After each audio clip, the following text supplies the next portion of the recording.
Night had fallen upon the earth, and the full moon gazed indifferently at the world through the ragged clouds. Under the cover of darkness, the mountain ranges lie hidden, concealing their ancient secrets. Suddenly, a blinding beam of light burst out from the deep shadows, foreshadowing trouble. A deafening explosion thundered, breaking the silence and shaking the very earth. Buildings collapsed like houses of cards under the onslaught of an unknown force. Amidst the clouds of smoke and debris, he stood, a lone figure at the epicenter of the disaster. Another blow pierced the air, powerful and merciless. The unknown opponent flew back like a doll, colliding with his will. His eyes reflected determination, cold and steely, ready for any challenge. The battle raged, sending debris and rubble across the landscape. The enemy, wearing a mask and with blazing eyes, rushed into battle again, tirelessly. A powerful fist pierced the air, aiming for the heart of this chaotic storm. The glass shattered into billions of pieces, reflecting the rapid movement. His glowing eyes burned with pure fury, warning of the inevitable. He dodged, or was thrown back, but was not broken, continuing the confrontation. And now, with renewed vigor, the enemy released a charge of pure energy aimed at destruction. A moment of silence, ominous and disturbing, hung in the empty corridor. Then the wall shattered into pieces, absorbed by the force of the monstrous blow. But he didn't flinch. His gaze remained sharp, anticipating the outcome. And in the hole in the wall, defeated and crippled, only the residual light of his enemy shone. Alpha, whose battle had just ended, sighed heavily as he looked around the ruins. The advisor approached him, reporting the successful completion of his part of the operation. But the noise of Alpha's battle was so loud that the advisor was surprised by its scale, asking questions. Understanding the reason for such destructive power, the advisor was perplexed why they were not warned about such a serious enemy. Meanwhile, Chris showed up, and her late arrival caused the same advisor's displeasure. But Chris was in no mood for conversation, abruptly cutting off her friend's chatter. Her gaze was cold and focused, revealing deep thoughtfulness. Her attention was drawn to the traces of Alpha's battle, a huge hole and the remains of a defeated enemy. Chris thought, because she too had to face a similar opponent, although there was no word about it at first. The advisor continued to shower her with reproaches, expressing outrage at Chris's late appearance, and claiming that his opponents were no simpletons either. Alpha, without participating in the squabble, directly asked Chris about the purpose of their mission. Without further ado, Chris handed him the miniature drive, confirming the successful completion of the task. The advisor, having received his share of information, again began to talk about the mysterious orders of their chief and their hidden nature. He felt that there was some great plan behind all this, but the details remained inaccessible, and curiosity prompted him to look into the data. Chris, tired of his reasoning, reminded him of the need to strictly follow orders, suppressing excessive curiosity. The advisor tried to smooth things over with a joke, surprised by Chris's excessive seriousness. Alpha confirmed Chris's words, and the advisor continued to tease her, which only led to more irritation. Finally, Alpha put an end to their verbal altercation, demanding that they stop unnecessary disagreements. The job was done, and Alpha Team finally moved back to their base. In the distance, the outlines of the secret facility, their shelter and headquarters were already visible. The successful completion of the task was marked by a light press that dissolved the capsule in thin fingers. The director, without hiding his triumph, once again praised his best agent, the best in the entire research laboratory. Alpha listened silently, his gaze distant and his thoughts impenetrable. But the elderly scientist seemed to have a premonition of something, and his next question was full of hidden meaning.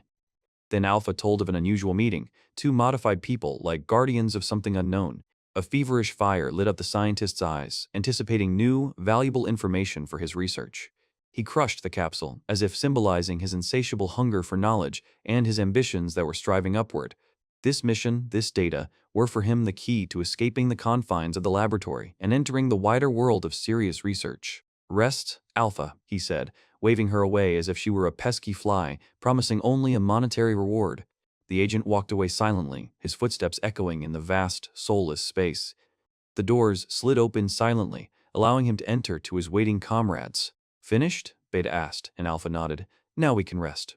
The advisor, aka Gamma, was ordered to pick up the medications, but immediately became outraged by the injustice, receiving a rude "shut up" in response. As they moved on, Beta asked another seemingly innocent question about their mysterious Dr. Heinel. Gamma shuddered at the mere mention of his name, remembering the horrific experiments he had endured while Alpha remained indifferent. Suddenly, their steps slowed down. Strangers appeared in the corridor, and Beta asked in bewilderment, "What are they doing here?" 4 dark figures greeted them, and one of them, recognizing the advisor, grinned. And then the chilling words were spoken. They were betting on their lives, on how many people would survive the next week. The realization hit me like a bolt of lightning. These were new specimens. 20 more unfortunate souls doomed to cruel experiments. Jax's team brought them in, and now everyone knew. A new, even more terrifying experiment was being prepared on these people. Panic spread across the faces of the captives, and whispers of horror burst out. There are people there. Jax and his companion exchanged puzzled glances, unsure what had caused this sudden fear. Heart-rending cries for help rent the air, pleas for salvation echoing in the walls filled with despair. But Jax only chuckled, watching the agony of the doomed, and his companion remained icy calm. Some, deprived of all hope, clung to the last threads, offering any price for their release. "Just tell me how much," one shouted, promising fabulous sums just to get him out of this hell. The bespectacled advisor asked how much he could get, but Jax just grinned. Money is worth nothing here. The pleas continued, turning into heart-rending cries for endless wealth, but Jax's crew remained deaf to their suffering. And while the unfortunate ones were hysterical, their guards staged demonstration fights, demonstrating their inhuman strength. Laughter and commentary accompanied the brutal blows, spurring the fighters on to even greater fury and spectacle. One of the guards gave instructions on how to best strike, turning the fight into a drill for future missions. When one of them fell, the others only laughed at his weakness, calling him pathetic and worthless. Jax, watching this farce, remained unperturbed, only his gaze grew harder with each passing minute. When asked why Alpha and Chris didn't join in the brutal fun, Chris simply replied, "No." Jax just sighed heavily, his silence speaking of the complete meaninglessness of what was happening to them. "How presumptuous, they ignore me." One of the henchmen was indignant, but they explained to him that Alpha and Chris simply knew their worth. Jax, realizing that the fighters were tired and didn't care about such games, offered the advisor to place a bet for them. 6 bottles of restorative drugs was the price Jax reluctantly accepted under pressure from his team. By making this bet, he once again plunged into the atmosphere of cruel games, where survival and strength were the only measures of value. And over this madness hung the night, enveloping the mysterious complex, where new, even more sinister experiments were already being prepared. Having made this bet, he once again plunged into the atmosphere of cruel games, where survival and strength were the only measures of value. And over this madness hung night, enveloping the mysterious complex where new, even more sinister experiments were already being prepared. And so, the hero once again found himself within the walls of the laboratory, where the doctor's dispassionate voice tested his strength. "Is he really wounded?" "No," the hero answered, and there was no shadow of doubt in his voice. But the doctor was not interested in just physical damage. His gaze was drilling, searching for deep changes in his very being. Within the sterile walls of the laboratory, every "no" echoed ominously, and the doctor's brief hid an abyss of suspicion. Then, throwing aside the mask of professionalism, he asked a personal question concerning not the body, but the tormented soul. And the protagonist, whose life was one continuous battlefield, dryly confirmed his fatigue from this endless routine. An unspoken dialogue played out in just one glance, where understanding and anxiety were mixed. The scientist nodded, allowing him to leave, but the tension in the air did not dissipate. The hero put on his cloak, as if returning from the world of experiments to the world of shadows that was calling him again. But the last question made him turn around, and in this movement one could read a premonition of something important. "Not a single emotion?" The scientist's voice pierced the silence, once again touching the very essence of his altered nature. The doctor's words carried a death sentence. The hero remained just a doll, deprived of feelings, a victim of his own power, and this was his failure. "If that's all," the hero said, trying to distance himself from these bitter truths, but a shadow of doubt lurked in his silence. "Yes, go." The doctor let him go, and the door behind the hero closed with a heavy sigh. But behind the scientist's outward detachment there was something more than just indifference. He touched the touchscreen, activating a hidden protocol, and a faint hum filled the room. The entire laboratory came to life, like a gigantic mechanism preparing for a new stage of a sinister plan. Red lights flashed along the corridors, illuminating the path into unknown depths. And somewhere below, in the embrace of smoke, a bottomless abyss opened up, promising new horrors and new trials. The siren roared furiously, echoing through the narrow passages as our recent adversary struggled to rise. Every step was painful, and red reflections danced in his eyes, foreshadowing imminent danger. But the monster, whose skin resembled scales, was determined to use every ounce of its power. At the same time, far from these horrors, in another world and dimension, the young man concentrated on training. His breathing was heavy, beads of sweat were running down his face, but he did not stop, striving for perfection. An unexpected roar broke the silence of the hall, heralding someone's appearance. After freezing for a moment, he turned to meet the intruder. The look in his piercing blue eyes did not reveal fatigue, but rather hidden strength and readiness for action. Meanwhile, the monster realized that the escape routes were blocked, and his forces were the only way out of this trap. Rage took hold of him, and he decided to break through the barrier with pure, brute force, breaking down the wall. A powerful blow shook the air, and stone fragments flew apart, opening a passage. He broke free, only to collapse, surrounded by dust and chunks of concrete. A hard landing on an unfamiliar blue surface heralded the transition to a new, unknown location. An alien, cold world stretched out around him, marked by geometric patterns on the walls. Exhausted but not broken, he believed that freedom was already at hand, if only he could overcome this last obstacle. However, suddenly his gaze froze and a shadow of alarm flashed across his face, noticing something. Before him, in the light of a night moon on a snowy landscape, stood three silhouettes, cold and motionless. He asked for their identities, threatening them to retreat, otherwise they would face certain death. But the young man, whose eyes burned with a blue fire, only bowed his head slightly, silently watching.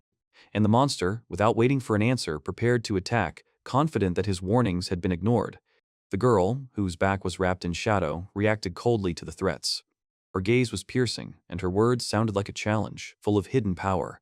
The monster, on the other hand, had no hesitation, unleashing a wave of pure, primal force. He screamed, promising to show true power, born of pain and experiment. But there was not a shadow of fear in the girl's eyes, only steely determination. Suddenly, a man rushed forward, taking the blow while the others cried out in confusion. The monster, full of rage, attacked furiously, wanting immediate reprisals.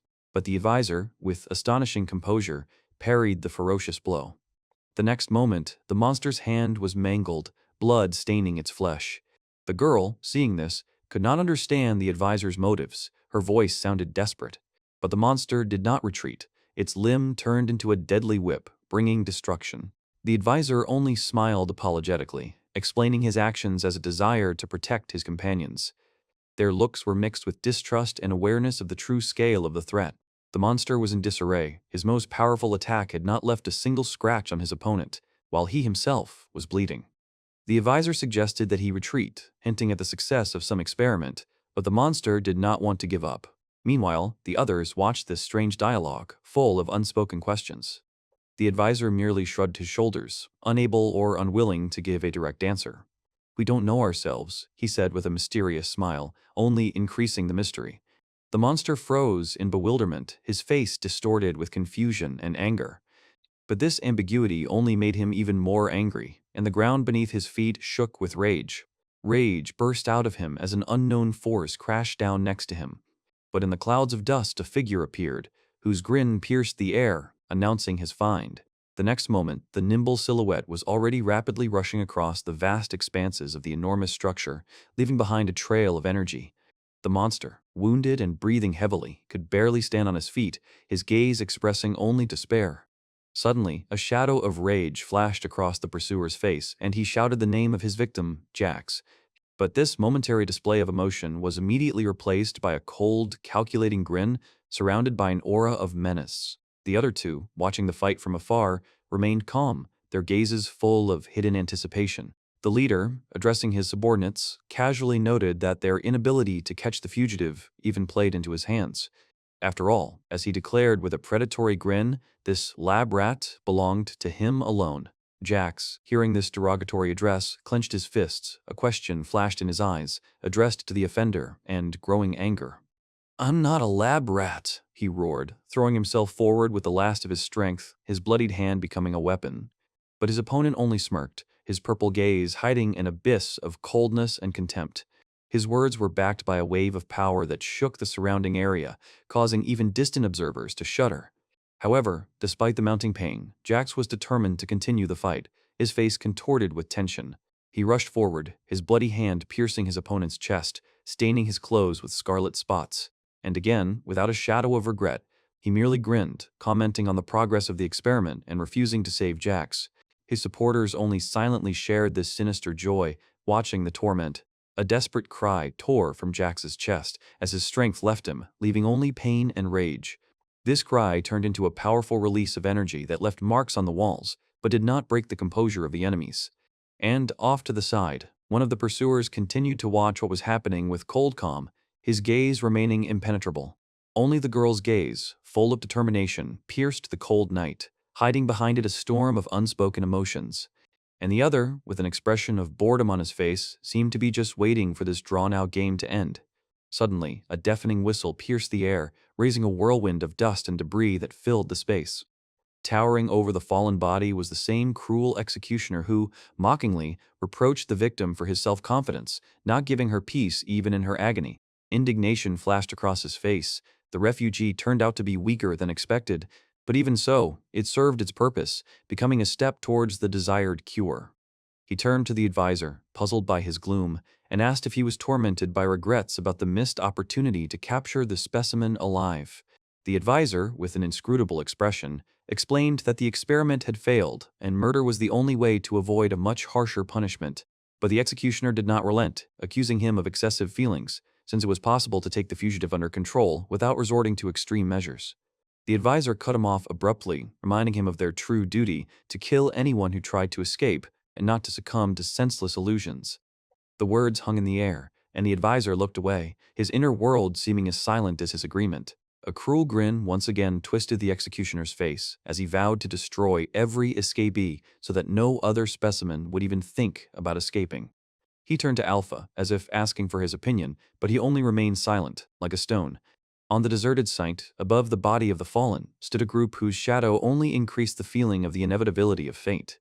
They walked away, their footsteps echoing in the silence, leaving behind only emptiness and a silent sentence. The ominous geometry of the structure, like a giant beehive, stretched out under the night sky, a reminder of isolation and hopelessness.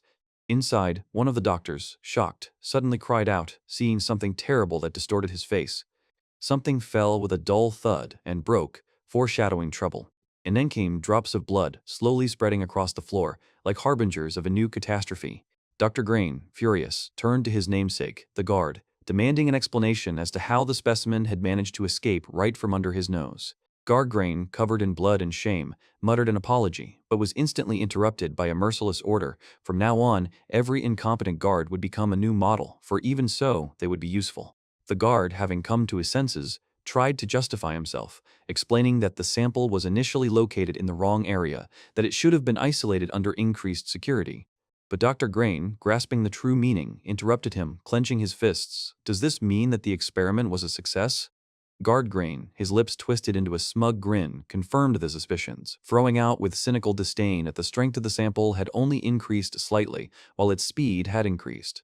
Dr. Grain looked around the group of guards, confused, demanding to know why he had not been informed of such a major change. 3 figures, including a bloodied guard, stood silently before him, their shame-filled eyes looking at the floor. Dr. Grain's rage grew. Let them become specimens themselves. How can we allow such chaos? Even if a successful experiment was interrupted, you simply failed your task. Guard Grain, his face contorted with pain and horror, begged the doctor to reconsider, trying to convince him that the fault lay not with the guards, but with an error in the initial placement of the sample. Dr. Grain turned around, his face icy, his voice terrifyingly calm. You dare question my decisions? He continued, his gaze hardening, each word a blow. Perhaps the responsibility lies not only with you, but with your entire group. Perhaps it would be better to reduce the power supply so that they slowly fade away. The broken guard, whose words sounded like a death rattle, barely uttered, I'm sorry, I'm really so sorry. Dr. Grain, with a contemptuous sneer, called him presumptuous, ordering him to follow his instructions without question, without unnecessary comments. Guard Grain bowed his head and obeyed, promising to carry out all orders. Dr. Grain, comfortably seated in his chair, suddenly changed the subject, announcing that an elite group of Hades agents would be arriving at the facility today. One of the guards, the one with the scars, immediately asked if this meant the arrival of agents directly from the central office. Dr. Grain confirmed that their mission was likely somewhere nearby and that they would require rehabilitation in their lab after its completion. He added with obvious concern that the consequences of this incident would be severe once word reached those at the top. All condescension vanished from his face, and Dr. Grain warned them sternly not another word unless they wanted to bring even greater trouble upon themselves. And he continued to instruct. Behave appropriately in their presence. Your pride and arrogance will put me in an extremely awkward position. He again emphasized that they should keep their heads down no matter what happened, for not even a dozen guards would be able to touch a hair of these agents. Alpha, stay, Dr. Grain said and dismissed the others. Alpha, with an unreadable expression on his face, watched Dr. Grain walk away. Dr. Grain's words echoed in the empty corridor, leaving Alpha alone with the weight of the unspoken. He turned to him again, speaking the name, which became more than just a designation. There was steel in his voice as he spoke about the recent incident, demanding an answer. Alpha answered calmly. There was not a hint of hesitation in his tone. But Dr. Grain was not satisfied with this answer. He wanted to know the true fate of the fugitive. And Alpha, with an almost carefree smile, pronounced a verdict that sounded like an echo of their harsh reality. A heavy silence hung in the air, and Dr. Grain only let out a dry breath in response. He continued, discussing the inevitable problems created by attempts to escape by even the most insignificant specimens. Dr. Grain finally finished with a formal thank you and moved away, leaving Alpha behind. The sound of his steps dissolved into the monotonous hum of the corridor, taking some of the tension with it. In the distance, in the gathering twilight, the increasing roar of a helicopter's blades could be heard as it approached the complex. Dr. Grain, already watching from above, watched the arrival, his face impassive. Below, on the landing pad, another group of people waited tensely, their silhouettes outlined against the light. This was the Aida group, a special faction, different from the regular test subjects selected for the Union before the transformation. The helicopter finally landed, its blades slowing their spinning dance. 4 people emerged from the belly of the machine, their heavy steps echoing with determination and hidden strength. Their feet landed firmly on the concrete, symbolizing the arrival of new strength. The face of one of them, hidden under a hood and marked with tattoos, expressed a cold, penetrating calm. Their gaze, directed at the futuristic laboratory building, foreshadowed imminent changes. And Alpha, with a barely noticeable smile, seemed to be anticipating the development of events, ready to meet a new chapter. In those eyes, one could see steel and calculation, a cold gleam of anticipation. One of the companions involuntarily felt this tension, but Alpha only waved it off, hiding his thoughts. His gaze slid over the building, and a slight predatory smile appeared on his face. It looks like we found something interesting. The rest of the group looked at each other, not understanding what exactly he meant. But their commander had already moved forward, and they followed him, their steps echoing in the silence of the night. The futuristic outline of the laboratory towered under the starry sky like an alien ship. At the threshold, they were met by an elderly scientist whose smile seemed too forced.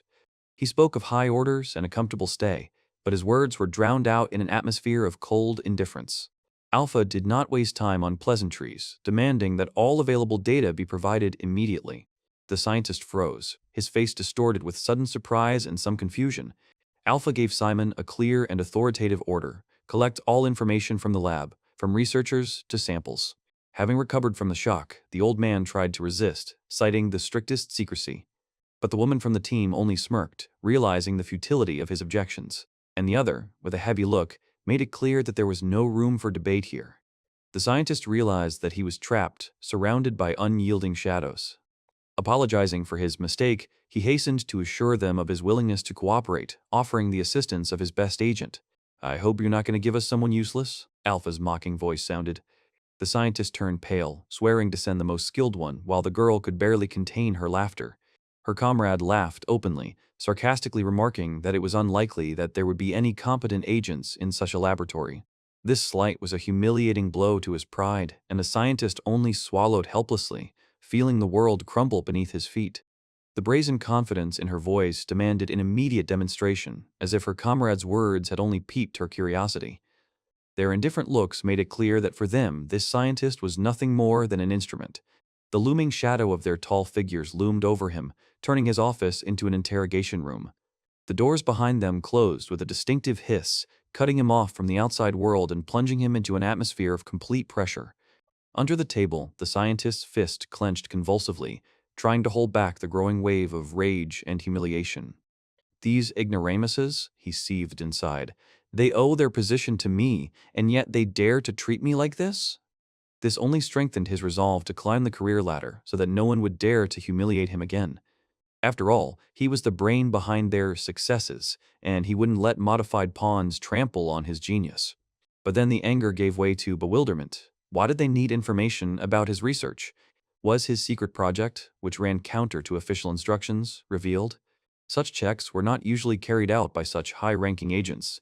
He assured himself that he was merely following his scientific curiosity, without disobeying direct orders. Suddenly, a decision came to the scientist's mind. Call Alpha immediately, and he gave the order. Soon the doors opened again and another figure appeared on the threshold. The scientist who entered, Roger, immediately sensed the tension, his thoughts turning to the missing sample. He reported that the chief was extremely dissatisfied that no one reported to him about the escaped and successful experiment. "And you came to interrogate me, the one primarily responsible for this experiment?" the old scientist hissed, meeting Roger's gaze. But Roger, putting the tablet on the table, only dryly stated that he did not want to listen to excuses. How dare he doubt him, the main creator of success, and interrogate him like a guilty schoolboy? The old scientist, softening a little, admitted that Roger was only following instructions, but Roger responded by revealing the stunning truth. He himself knew nothing about the success of the experiment. His usually haughty gaze dimmed, as if remembering something long forgotten and painful.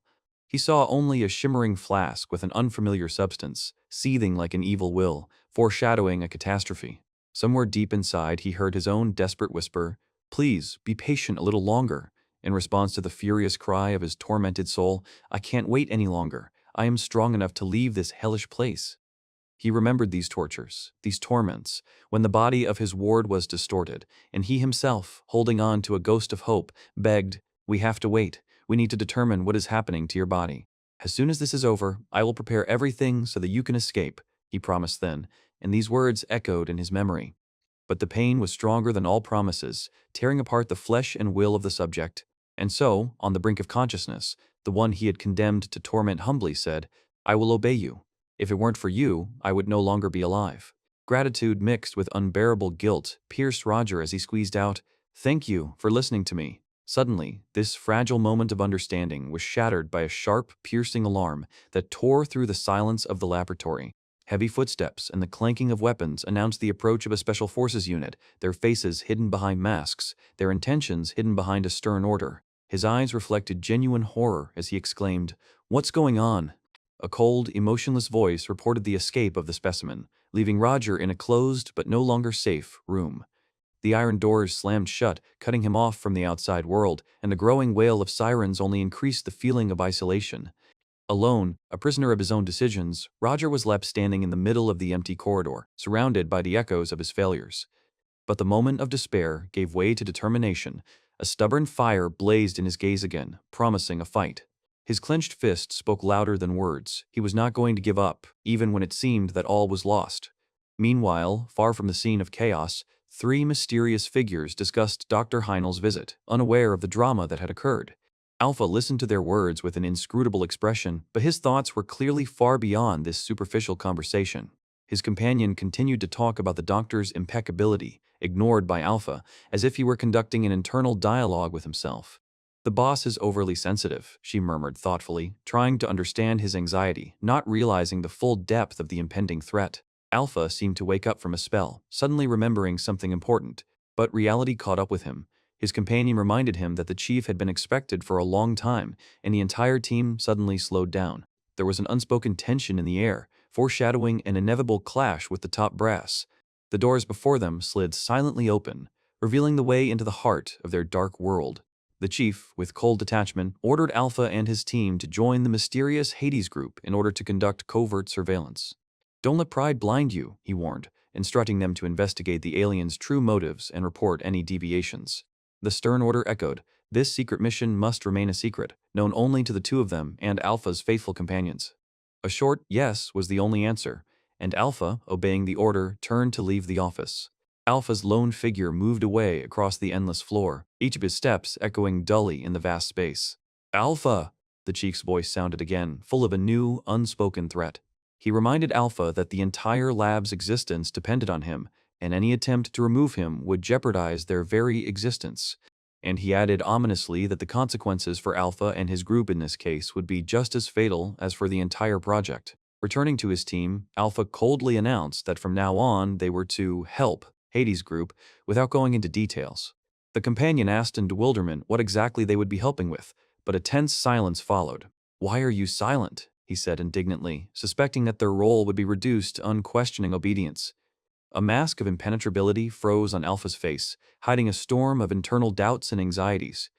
"Are we really going to become simple messengers?" exclaimed the companion with a bitter laugh, not believing the seriousness of what was happening. The woman, however, only looked intently at Alpha, as if trying to read the unspoken words in his eyes. Alpha, without uttering a word of explanation, ordered them to wait in the assembly room, and he himself went to meet with Hades's group. His silhouette disappeared around the corner, leaving the team in a painful uncertainty, alone with a premonition of impending changes. Here it is, the moment of truth. The meeting with Hades and his team has taken place. The leader of the opponents, Hades, appears completely relaxed, demonstrating superiority. His gaze is full of challenge and hidden threat, carefully concealed under a mask of arrogance. At this moment, like a harbinger of a storm, Alpha appears, tense and focused, ready for any turn of events. A woman from Aida's group, a certain Hool, measured Alpha with an appraising glance, not shying away from commenting on his appearance. Hades, without hiding his contempt, directly called Alpha the most powerful agent of this worthless laboratory. He openly mocked Alpha's reputation, believing it to be untrue. "Huh!" As if trying to defuse the situation or add fuel to the fire, suddenly expressed her sympathy for Alpha. Hades merely snorted, reproaching her for her frivolity and lack of depth. But Hu didn't seem to care what anyone thought of her. Her gaze remained fixed on Alpha, full of hidden interest. Finally, Hades announced to Alpha a new task that had to be completed by midnight. Alpha, without flinching, demanded an explanation, as if throwing a challenge in the face of his opponent. At this time, with a grin, noted Alpha's bravery, probably anticipating the spectacle. Hades chuckled softly, as if playing with his victim, enjoying the moment of general tension. But his triumph was cruel. Suddenly, as if out of nowhere, a blow fell upon Alpha. Before Alpha could react, he felt a crushing force that threw him back. Blood spurted from his broken lips, and pain pierced his entire body, but anger burned in his eyes. One more movement, one more blow, and the world around him began to swim, threatening to swallow up his consciousness. Defeated, he collapsed onto the shattered floor, with Hades towering over him, full of contempt, accusing him of weakness. Gritting his teeth, Alpha rose slowly, hiding his humiliation behind grim determination, ready to answer the challenge. Hades, dissatisfied with Alpha's silence, demanded an answer, again accusing him of lack of willpower. But Alpha only turned away, swallowing the bitterness of humiliation, his jaw clenched tightly, hiding the pain and rage. Hades continued, coldly explaining the importance of the mission, which required complete obedience and secrecy. "So I didn't have any of those?" his question echoed, and then, with a wry smile, he simply said, "Fine." Then, without another word, he turned away, and the elevator doors slid silently shut, separating him from Hades. Hades remained where he was, watching him with an indifferent gaze, as if challenging his entire being. The outside world greeted Alpha with the indifferent calm of the night, and stars scattered over the concrete walls of the city. The glass edges of the buildings reflected the cold moonlight, emphasizing the detachment of this place. "Hey!" came a sharp call, bringing Alpha back to reality, where the blood had not yet dried on his lip. His comrades noticed the traces of a recent battle, their faces expressing alarm and bewilderment. "Our boss is too weak for this," one said. "Who dared raise a hand against you?" Chris, looking at Alpha, suggested that they could have been agents from the central office, whose presence always foreshadowed trouble. Alpha only said briefly, "Don't worry about it," his gaze empty and cold, unwilling to reveal the truth. But his comrades did not calm down. One of them chuckled, knowing that Alpha was not one to provoke. Chris agreed. "They were probably trying to start a fight with you, for no reason." "So that's how it is," muttered another, then his voice filled with anger. "These bastards, do they think they're so great? Enough to start fights on our territory?" He clenched his fists. "Come on, Chris, we'll sort this out." Chris still had doubts, but he was adamant. "We can't let this go unpunished after what they did to Alpha." But then, Alpha's cold, firm voice rang out, turning his back to them. "Stop it." His comrades froze, the words hung in the air, and only an unspoken question remained frozen on their faces. Alpha, without flinching, voiced the directive. From now on, they cover these people and follow any instructions from the leader of Hades. "What?" one of the comrades blurted out, his bewilderment sincere and deep. The girl only curled her lips, her gaze became hard, but no words followed. "We help them, but we also obey every order?" His voice trembled with indignation. He tried to understand how far the influence of the central office extended, and whether the chief himself had really given such an order. The realization of the full depth of the order washed over him in a wave of shock and undisguised amazement. But Alpha didn't look away, only his blue eyes burned with a cold, determined fire. Somewhere high up in the building, behind the glittering walls, destinies were decided and decisions were made that made one shudder. In another office, the head of the corporation, a gray-haired old man, looked questioningly at his subordinate. Did they tell you to follow their orders? Key, looking tired, confirmed yes. Pretend to obey, the old man advised, his words sounding like a secret conspiracy. Just pretend. Got it, Alpha replied. Suddenly, the old man's gaze fell on the young man's wounded face. These wounds, are they from Hades? He asked worriedly. Alpha nodded in confirmation. The old man asked about the fate of the one who dared to raise a hand against his man. What happened to the guy who did this? I couldn't do anything, came the quiet answer. A heavy sigh escaped the leader, and understanding and deep concern were visible in his eyes. I see, he said, looking into the distance. They are invincible monsters, as expected. Alpha only looked away, his blue eyes reflecting a shadow of uncertainty and hidden pain. He stood with his head down, as if carrying an invisible burden of inevitability on his shoulders. Meanwhile, his comrades, still stunned by the order, could not understand the logic of their boss. What is the boss even thinking? And at this time, somewhere beyond these walls, a certain figure with a crushing blow announced the appearance of a new, irresistible force. And this force, which was only just emerging, was already breaking through the air, announcing its arrival with each crushing blow. Meanwhile, the other team members were hard at work honing their power, each at their own pace. Every step on the treadmill was a challenge, every drop of sweat a confirmation of the will to excel. Exhausted but not broken, they rested, recuperating from the grueling workout and breathing new life into their muscles. Suddenly, a steady hum broke the silence, foreshadowing something unexpected as the doors slowly slid open to reveal an entrance. And then, out of the darkness, uninvited guests stepped, their shadows glided across the floor, and a voice casually said, "So you're here?" The faces of our heroes reflected incomprehension mixed with an anxious premonition. Who are these people, and what do they want? Even the most stoic of them, the massive warrior, froze, his gaze clouded with effort and hidden irritation. Two colossal figures, clad in sinister cloaks, slowly moved forward, and one of them chuckled condescendingly, looking around the hall. What a small place. A realization dawned on one of the boys. Why were they here, in their sanctuary, in their world? The alien leader, with a smirk on his face, spoke words full of feigned politeness and obvious disdain, urging them to continue with their business. Tension hung in the air like a taut string as the strong fighter stared silently at the intruders. The little man in glasses seemed ready to explode, but he restrained himself, his gaze full of unspoken challenge. The stranger continued his mocking inspection, glancing around the room. Is that all? Your entire training hall? And nothing else? With each step, the aliens became more and more established in space, as if appropriating foreign territory. The scale of the threat became clear as the frail, bespectacled youth looked up at the colossal enemy, feeling dwarfed. If you don't use this, I'll take it, the big guy said, reaching for the machine, and the guy, as if hypnotized, just squeezed out. Oh, of course. The alien's commanding gaze slid over all the equipment as if he was already assessing his new property. Finally, he gave a short, contemptuous laugh, confirming his superiority and confidence in his impunity. The strong warrior only clenched his teeth, his face expressing a mixture of anger and helplessness, foreshadowing an imminent storm. He watched the rage build, a devilish glint in his eyes, anticipating the spectacle. Suddenly, a deafening blow pierced the air, shattering the silence of the training hall. A powerful explosion crushed the mannequin, scattering its parts in a whirlwind of destruction. The eyewitness, with horror in his eyes, could not believe it. Was it really done with one blow? It's a shock absorber on the outside, but metal on the inside flashed through the insolent man's head, his grin only growing.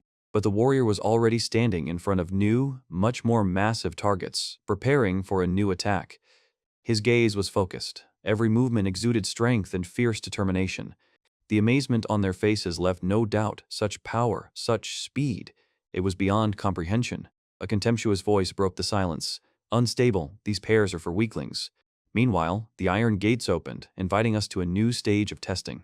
A girl entered the spacious, futuristic hall, her steps echoing in the empty space. Smiling his creepy, cold smile, he invited them onto the platform to test their skills. But no one was in a hurry. Fear paralyzed their movements, forcing them to only exchange frightened glances. Patience snapped, and the sadist's voice thundered full of threat. Or should I come down and beat you all? The other two fighters lowered their heads in silent horror, realizing the gravity of their situation. But one of them, the quietest one, suddenly stepped forward. "I'll do it, don't touch the rest." And then the mighty warrior, the one who had crushed the mannequins, stepped decisively onto the platform, accepting the challenge. "Are you giving me orders?" hissed the one whose authority was in question, and then ordered, "The rest too, or I'll kill you all." The warrior just looked at him silently, his eyes saying more than any words. "Jax, what do we do?" the others whispered, looking at their leader with desperate hope. Jax spun around, his usually reserved gaze flashing with cold determination. "Let's go." With a long, creaking sound, the elevator doors swung open, revealing a path into the unknown, full of foreboding. But as soon as the opening appeared, a familiar silhouette jumped out of it, as if from a trap, shouting, "Alpha." It was the same guy in glasses, covered in blood, with a face distorted with pure horror. "Things are bad." Alpha raised an eyebrow, trying to comprehend what he saw. "What happened? And what happened to your face?" Jax only lowered his gaze, his silence speaking of a premonition of a new, even more terrible disaster. Horrifying images appeared before my mind's eye, bloody bodies, walls sprinkled with scarlet splashes. One of them, barely alive, was clutching his chest, blood seeping through his fingers, leaving red marks on the floor. The other one, twitching convulsively, went limp, his silhouette frozen in an awkward pose on the blood-soaked floor. Each of them was living proof of inhuman suffering, their groans echoing in the empty corridors. Jax gritted his teeth, a mixture of rage and deep, aching pain flashing in his eyes. A mocking voice came from the shadows, claiming that their entire struggle was pointless. They were just examples. One of the survivors, his face full of despair, tried to deny, "We are not specimens."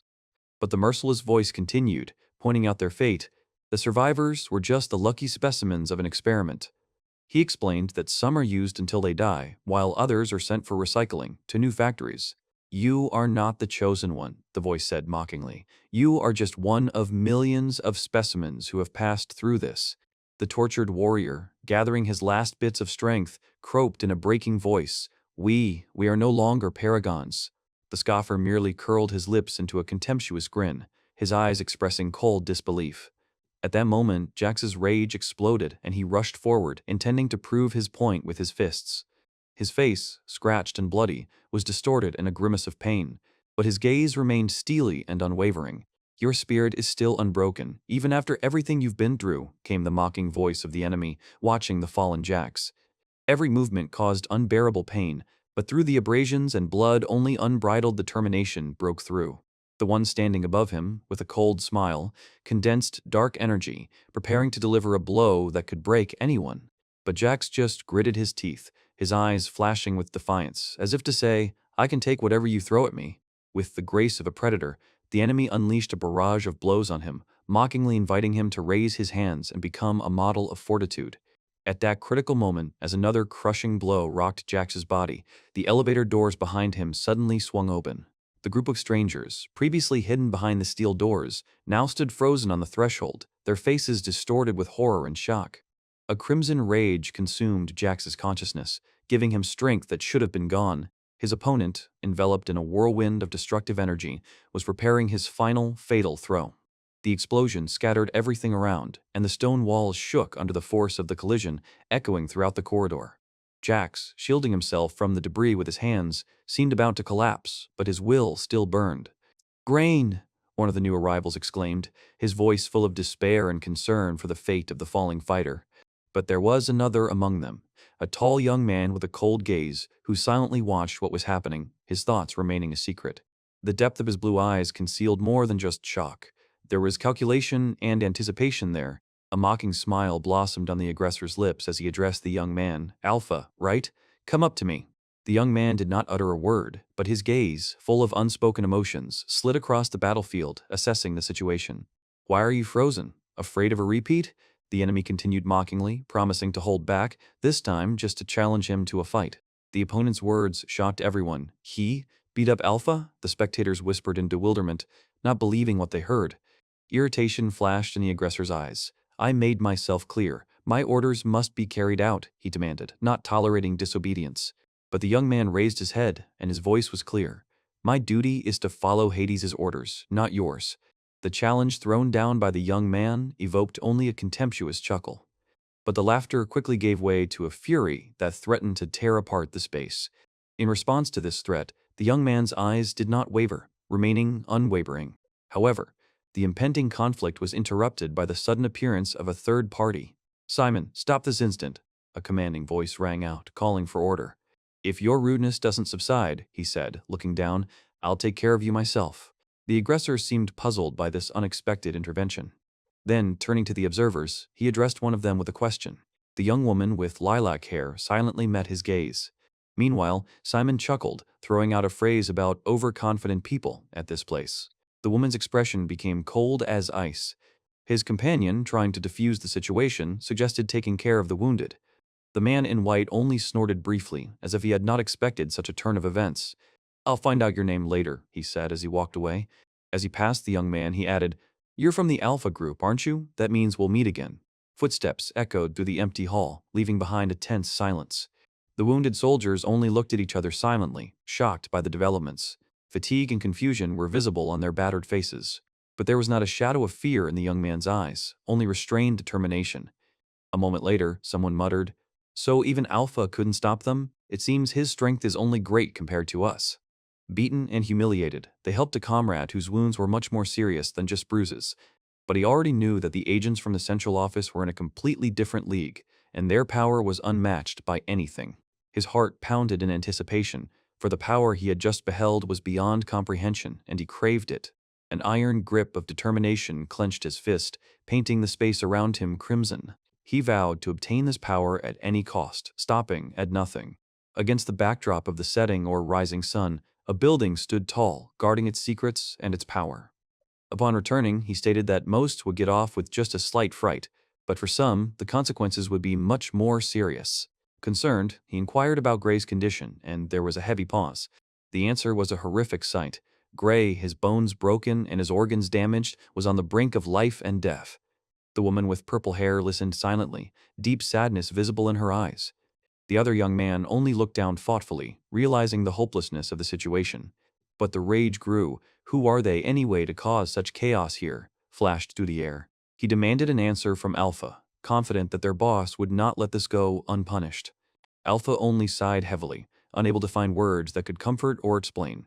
Their boss, it turned out, was unable to resist them, preferring to avoid conflict and keep a low profile. The gravity of the situation was growing in his understanding, and Alpha became immersed in his dark thoughts. The old man with glasses was furious when he learned that only Jax had escaped that bloody massacre. It turned out that Jax had wisely stayed away from the senseless fight which saved his life. "I'm going to go crazy soon.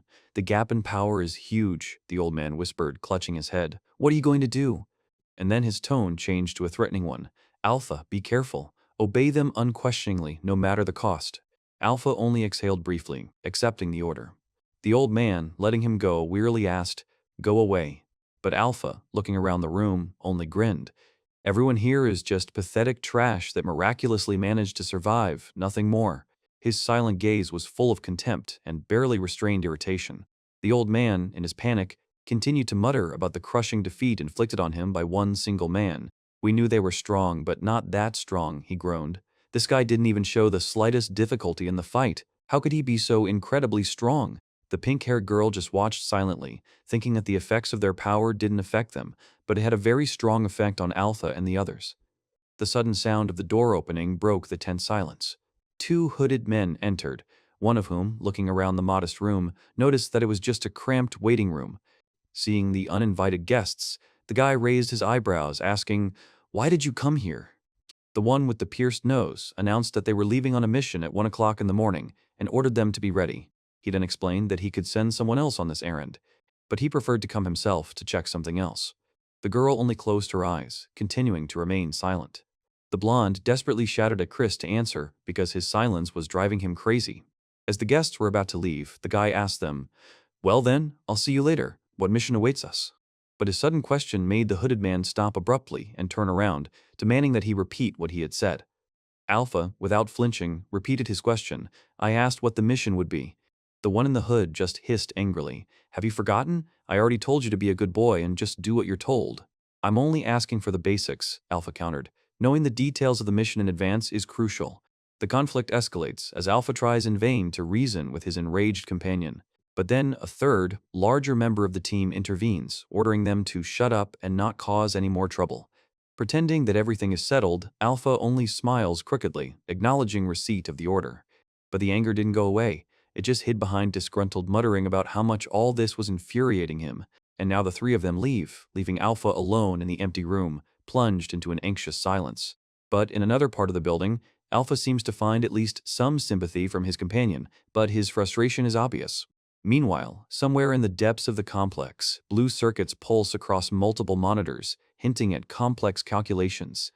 And behind them, with an exhausted look, sits the doctor, immersed in his work, surrounded by the cold of science. "Long time no see, Dr. Heinel," a voice says, and we see the same tall figure approaching him. The doctor, startled, looks up, and a mixture of surprise and wariness can be seen in his eyes. Before him stands Hades, and next to him is his companion, a couple that inspires involuntary awe. Hades, with undisguised contempt, asks, "What are you doing here, doctor? Aren't your talents worthy of a better place?" He is very sorry that the doctor works in such a miserable place as this laboratory, another clarifies. The doctor just presses his lips together, unable to find the words to respond to these caustic remarks. "He wants you back," Hades continues. "They're willing to give you senior status and the right to conduct your own experiments." But the doctor just shakes his head, his voice full of weariness.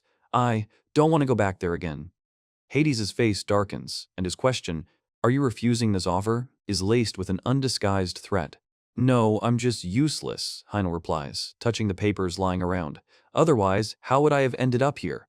There is bitterness and humility in his words. "I am not able to help him in any way, convey my gratitude to him." "Very well," says Hades, "but while we are here, consider my words." Hades only briefly says, "Okay," but his face takes on a thoughtful expression. His gaze turns inward, and thoughts begin to swarm in his head like the echo of unspoken questions. Hades' words seemed to have struck a chord deep within him, and now his mind was searching for answers within its own depths. Meanwhile, away from this drama, two mysterious silhouettes walk through futuristic corridors. Their conversation sheds light on something important. It turns out that Heinel was not incompetent but the victim of intrigue, and if persuasion doesn't help, they are ready to resort to radical measures to bring back the genius. The woman shares new information. The boy named Alpha is not just a child, but the creation of that very Heinel. This connection confirms the suspicions. Heinel was most likely at the origins of some mysterious experiment, and his ability to quickly recover from blows only fuels curiosity and even a certain perverse admiration. Under cover of night, above the mountain peaks, two helicopters hover, their lights flickering in the darkness. The silence is broken only by the distant roar of blades, a harbinger of something inevitable. They approach, their shadows sliding across the jagged contours of the mountains, bearing an unknown purpose. Inside one are familiar silhouettes in protective hoods, engaged in an important conversation, and in the other are three other passengers, whose mission is still hidden from prying eyes. One of them is irritated. The mission is shrouded in secrecy, and no one is in a hurry to reveal the details of their plan. Suddenly, his gaze catches something unusual, which causes genuine surprise. For some reason, the helicopter flying ahead suddenly stopped, hovering in the night sky, and then one of the mysterious passengers, with a sly grin, gives a command that brooks no objection. He then makes a mad leap, plunging down from a great height without a parachute. And following him, one after another, the rest rush, plunging into the abyss of the night. Right from here. Are they all crazy, throwing themselves into such an abyss? His eyes read. But even Alpha, usually so reasonable, takes a step into the void without thinking, his gaze full of determination. His swift silhouette dissolves into the darkness, and his desperate cry of "Stop!" is lost in the noise of the wind. And now Chris, whose composure had always been their support, follows their example, rushing after them. Her face remains impassive as she falls through the darkness, only the speed of the air caressing her hair. He couldn't stand it anymore. Their reckless courage left him no choice. With a heavy heart, he too throws himself into this chaotic funnel, joining the mad dance of falling. The funnel draws them deeper and deeper, turning into a pulsating cloud of darkness. A bright flash cuts through the night, like a shooting star rushing towards the earth at incredible speed. Then comes a crushing blow, tearing apart the silence of the forest, raising clouds of dust and earth into the air. A deafening landing, and Chris, barely catching his breath, rises from the center of destruction. Clouds of dust slowly settle around her, but her gaze is already focused and cold. In the distance, dull thuds continue to be heard, each one signaling the arrival of another daredevil. She waits patiently, her calm, a contrast to the chaos that shakes the earth. Finally, with a loud exhalation, our hero lands, barely able to stay on his feet after such a fall. They are all here, each of them a force that has just descended upon this unknown land. Irritation shows through his clenched teeth, but there is no choice. The battle begins here and now. The forest around them holds its ancient secrets, but soon they will be revealed. And even now, above the treetops, the silhouettes of those who followed their example are visible. Chris, he calls, and her, okay, in response is a sign of her complete readiness for the challenge ahead. The next moment, a flash of pure light cuts through the darkness of the forest, like a falling star. Chris's eyes burn with determination as she charges forward, leaving the blurry outlines of the world behind her. A deep breath, a second of absolute concentration, and the body becomes an extension of the will. A powerful push, and she is launched into the air, covering the distance with incredible ease. Her silhouette gracefully sweeps through the branches, every movement precise and swift. The forest responds only with the rustling of leaves when she disappears behind another tree trunk, leaving behind a barely noticeable whirlwind. But a sudden, commanding voice pierces the silence. "Let's stop here." And the earth trembles under a heavy, confident step, filling the air with clouds of dust and gravel. Ahead, among the ancient trees, an ominous group of hooded figures, like shadows of the night, awaits them. Their leader, his face covered in scars, meets them with a piercing, expectant gaze. Behind them, on a winding forest path, Chris and her companions finally appear, and one of their pursuers greets them. "Haha, you managed to catch up with us." The other one, with a sly grin on his face, is clearly enjoying the moment. The girl with white hair is breathing heavily, her face distorted with fatigue and irritation. The three stop, trying to catch their breath, but the tension only increases. One of the men falls to his knees, his body shaking with exhaustion, but he does not give up. The protagonist looks forward, his gaze stern despite his own shortness of breath. A woman from the enemy group teasingly says, "Had you caught up with us? Now I like you even more." And the second one adds mockingly, "They didn't catch up with us very quickly. We were slow, so they made it in time." Silence hangs in the air, broken only by heavy breathing as the heroes exchange silent glances. But then their leader, the same man with the scars, abruptly breaks the silence. "Listen. Then, go, os. No mass or use kafits, less about the quickly yard, go. Some undia national angs, in sense, compare from the sailing and gotting and costs us destruction, could never jacket nothing, go. Now, they'd be somebody to the tack, and to ODA and jump all, the stage, my eye, who's in force and correct os sounds and good success, go. God, no. And Mystic Sajo see a small, in, ends, were jag.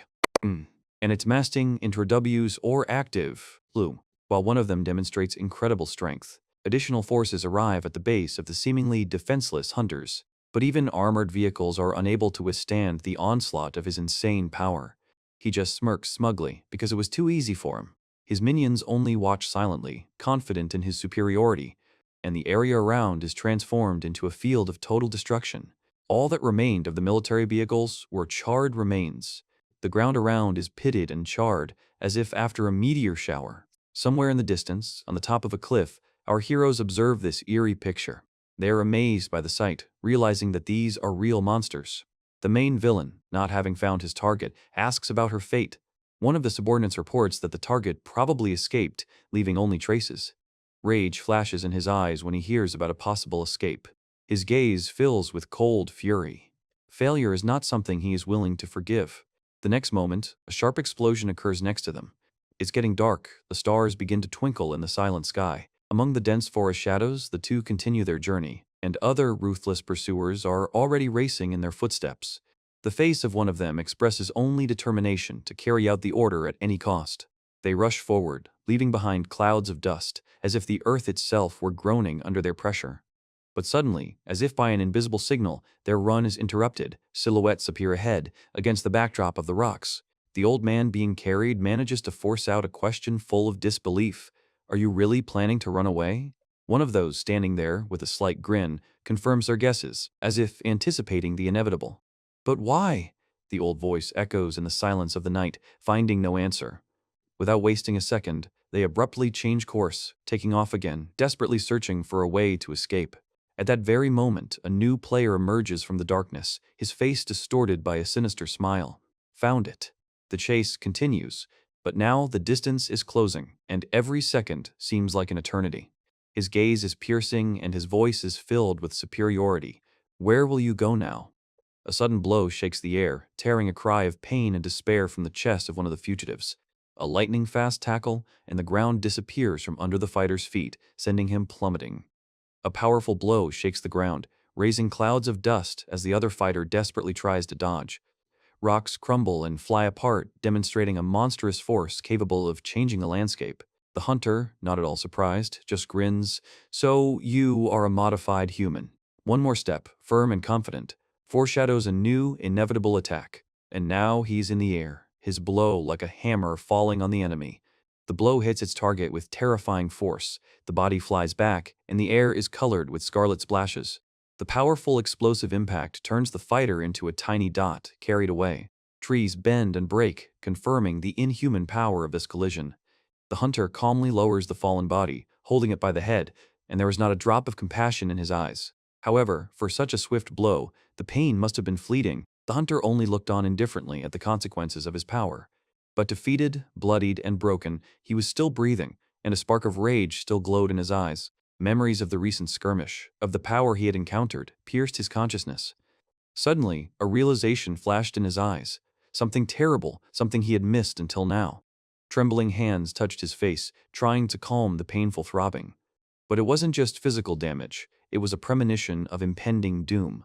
And then he rushed forward, desperately trying to escape the clutches of fate, away from the rocks, as if the earth itself was pushing him away. The hunter merely watched this flight attentively, without haste, without alarm. Pursued, he looked back, trying to judge the distance, hoping for a miracle. But his hopes were in vain, for the speed of his ally was no less stunning. Now all three stood over the fallen man, his escape attempt over. Blood was streaming down his face, and a final desperate plea was frozen in his eyes. The chief hunter looked down, his face unreadable. And suddenly the body of the defeated one was thrown with force into the ground, leaving a deep crater. A caustic voice caught up with him. You thought that since you couldn't handle him, you could at least defeat me, but you've completely forgotten about my speed. The hunter listened to these words without showing any emotion. Amidst the raised dust and debris, the fallen man lay motionless, only a scarlet streak of blood telling of his fate. Finally, the gaze took in the whole picture, a huge funnel, and in the distance, other silhouettes, already captured. But something in the distance caught their attention, tearing them out of their state of calm. One of them, disfigured, wounded, but vaguely familiar. What do you mean? How do you know him? The girl's voice was filled with disbelief.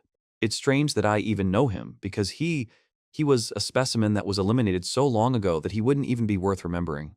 The second one had a frowning, thoughtful expression on his face, as if he was trying to fit together incompatible pieces of a puzzle. Perhaps I was mistaken, but the resemblance is striking, he said, but the second one immediately cut him off. It's impossible that this was the one who was erased long ago. Meanwhile, the footsteps came closer, and a voice asked, What, did he fall from a single blow? The giant figure moved forward, dragging the limp body of an elderly man behind it. With one sharp movement, the old man was thrown away like useless trash. The impact with the ground echoed with a dull groan, pain piercing every one of his old tendons. Tormented, he tried to rise, but every muscle failed, covered in bruises and blood. The old man's face was distorted by a grimace of pain and bewilderment. He looked at the world through bloody glasses. His gaze fell on the motionless body lying nearby, and something like recognition flashed in it. At that moment, his glassy eyes seemed like windows into the abyss of despair, reflecting the gravity of the situation. Two dark silhouettes towered over him, and one of them said with obvious satisfaction, Dr. Gorin. The old man shuddered, his gaze rising to the speaker as he added, We've been looking for you for so long. The brute's heavy gaze and the calm face of his companion confirmed the seriousness of the situation. You have nowhere else to run, doctor, so just listen to us. His voice sounded peremptory. But the old man, despite his situation, gathered his last strength and replied, You won't do anything to me.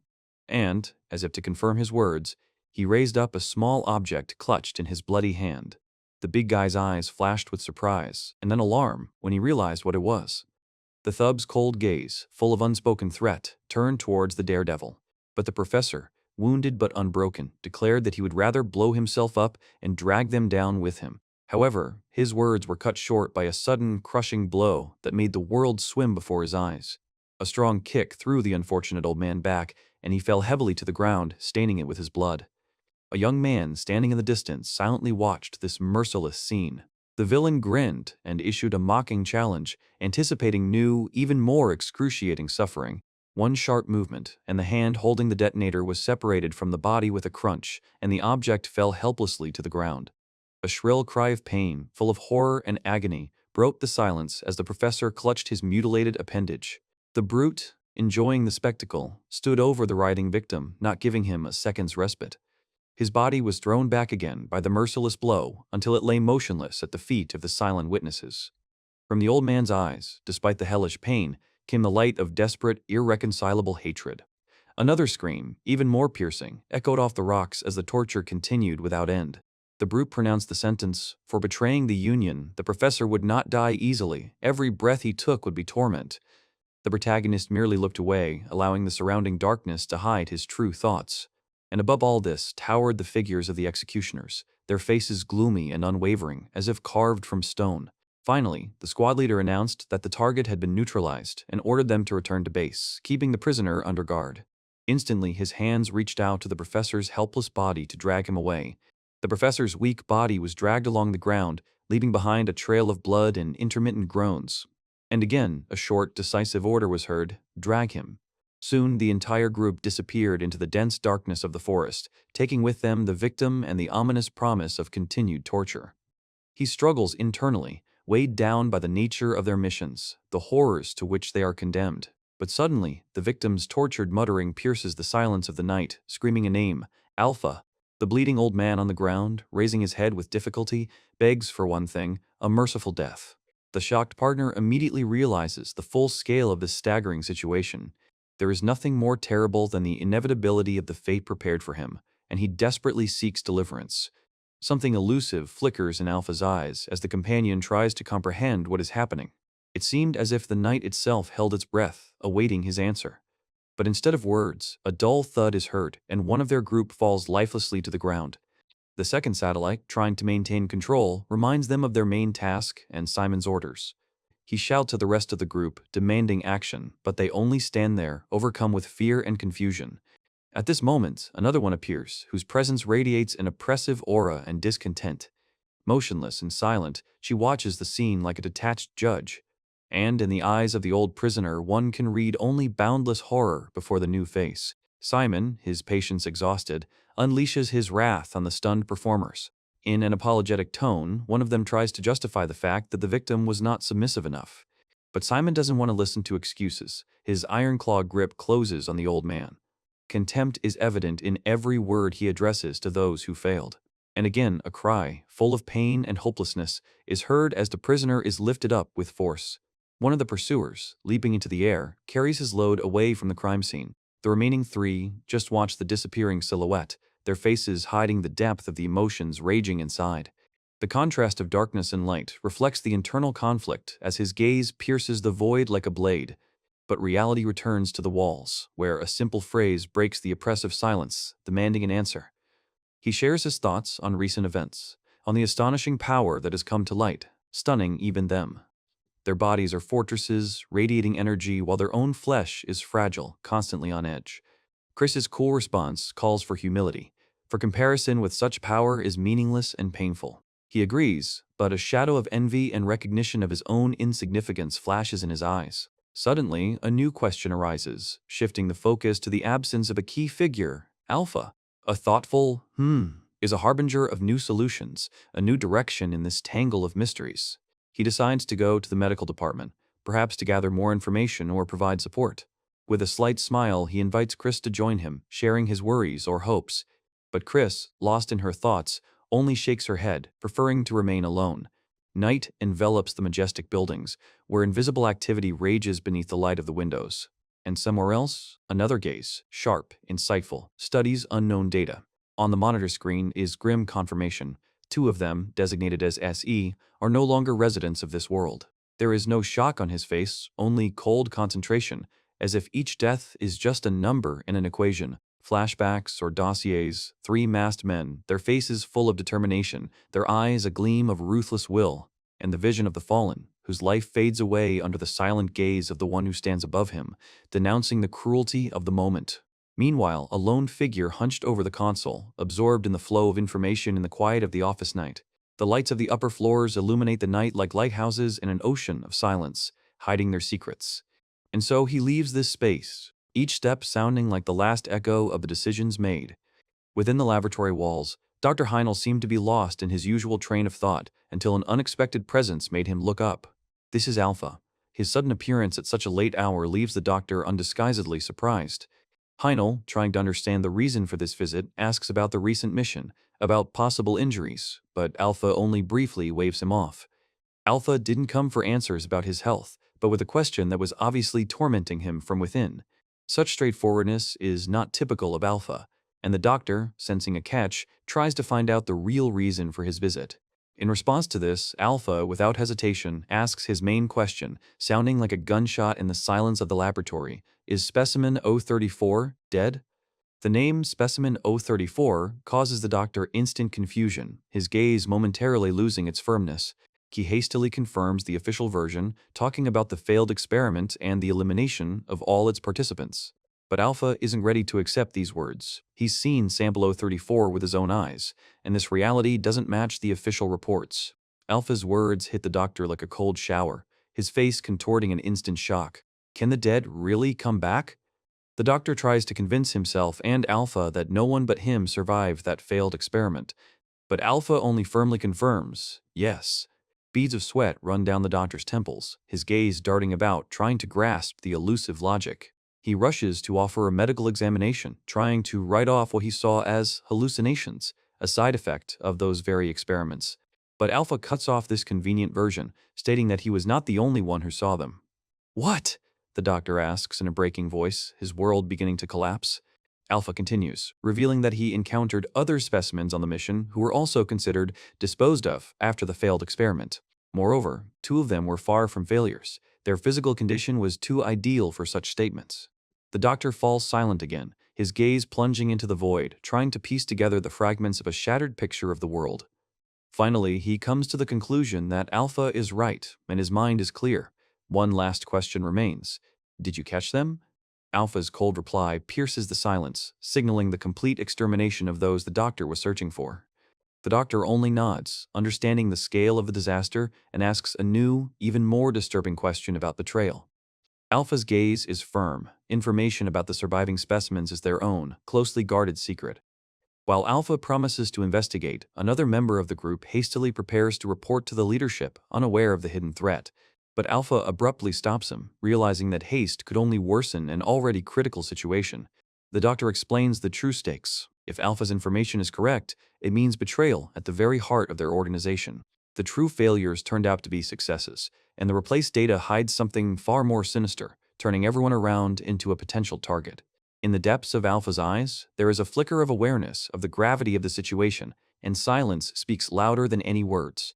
The doctor warns of more dire consequences if the information reaches the Hades group, but Alpha is confident in their methods. However, the doctor reveals the full cruelty of the situation. Hades will not investigate, he will simply destroy everyone who could be involved. Alpha's face contorts with shock as he realizes the true threat that hangs over them all. Such is the ruthless logic of the Union. Instead of a subtle investigation, there is the total eradication of any threat, even at the cost of complete destruction. Realizing the horror of the situation, Alpha leaves the office, his steps heavy and full of anxiety.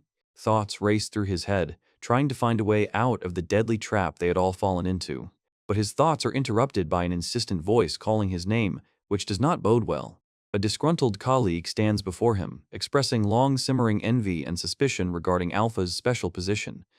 Accusations are pouring in one after another, connections to Hades, special treatment from superiors, denunciations, but Alpha is not going to tolerate this attack. The disgruntled colleague, stunned by Alpha's lack of ceremony, can barely contain his anger. Meanwhile, another figure appears in the depths of the corridor, watching the brewing conflict with detached curiosity. His companion cynically teases him, pointing out that these conversations are just a waste of time for the strongest in this place. The provocateur, whose voice cuts through the tense silence, issues a direct challenge. So which of you two is stronger? In response, there was only a deep silence, full of hidden meanings, while both men exchanged wary glances. He doesn't calm down, his smile concealing a caustic mockery. What, you don't know? Or you just don't want to answer such a simple question? The scarred man looks away, feeling the pressure. We've never fought each other to find out. Is that how it is? The provocateur exclaims, his gaze becoming sharper and a predatory grin appearing on his face. And then comes the expected but no less shocking remark, "Then fight right now." The two agents, cornered by this bold proposal, feel the pressure mounting, their eyes darting restlessly. The scarred man quickly explains the rules. The chief forbids fights between agents, especially between team leaders like Alpha and me. The mockery in the provocateur's voice leaves no doubt about his attitude.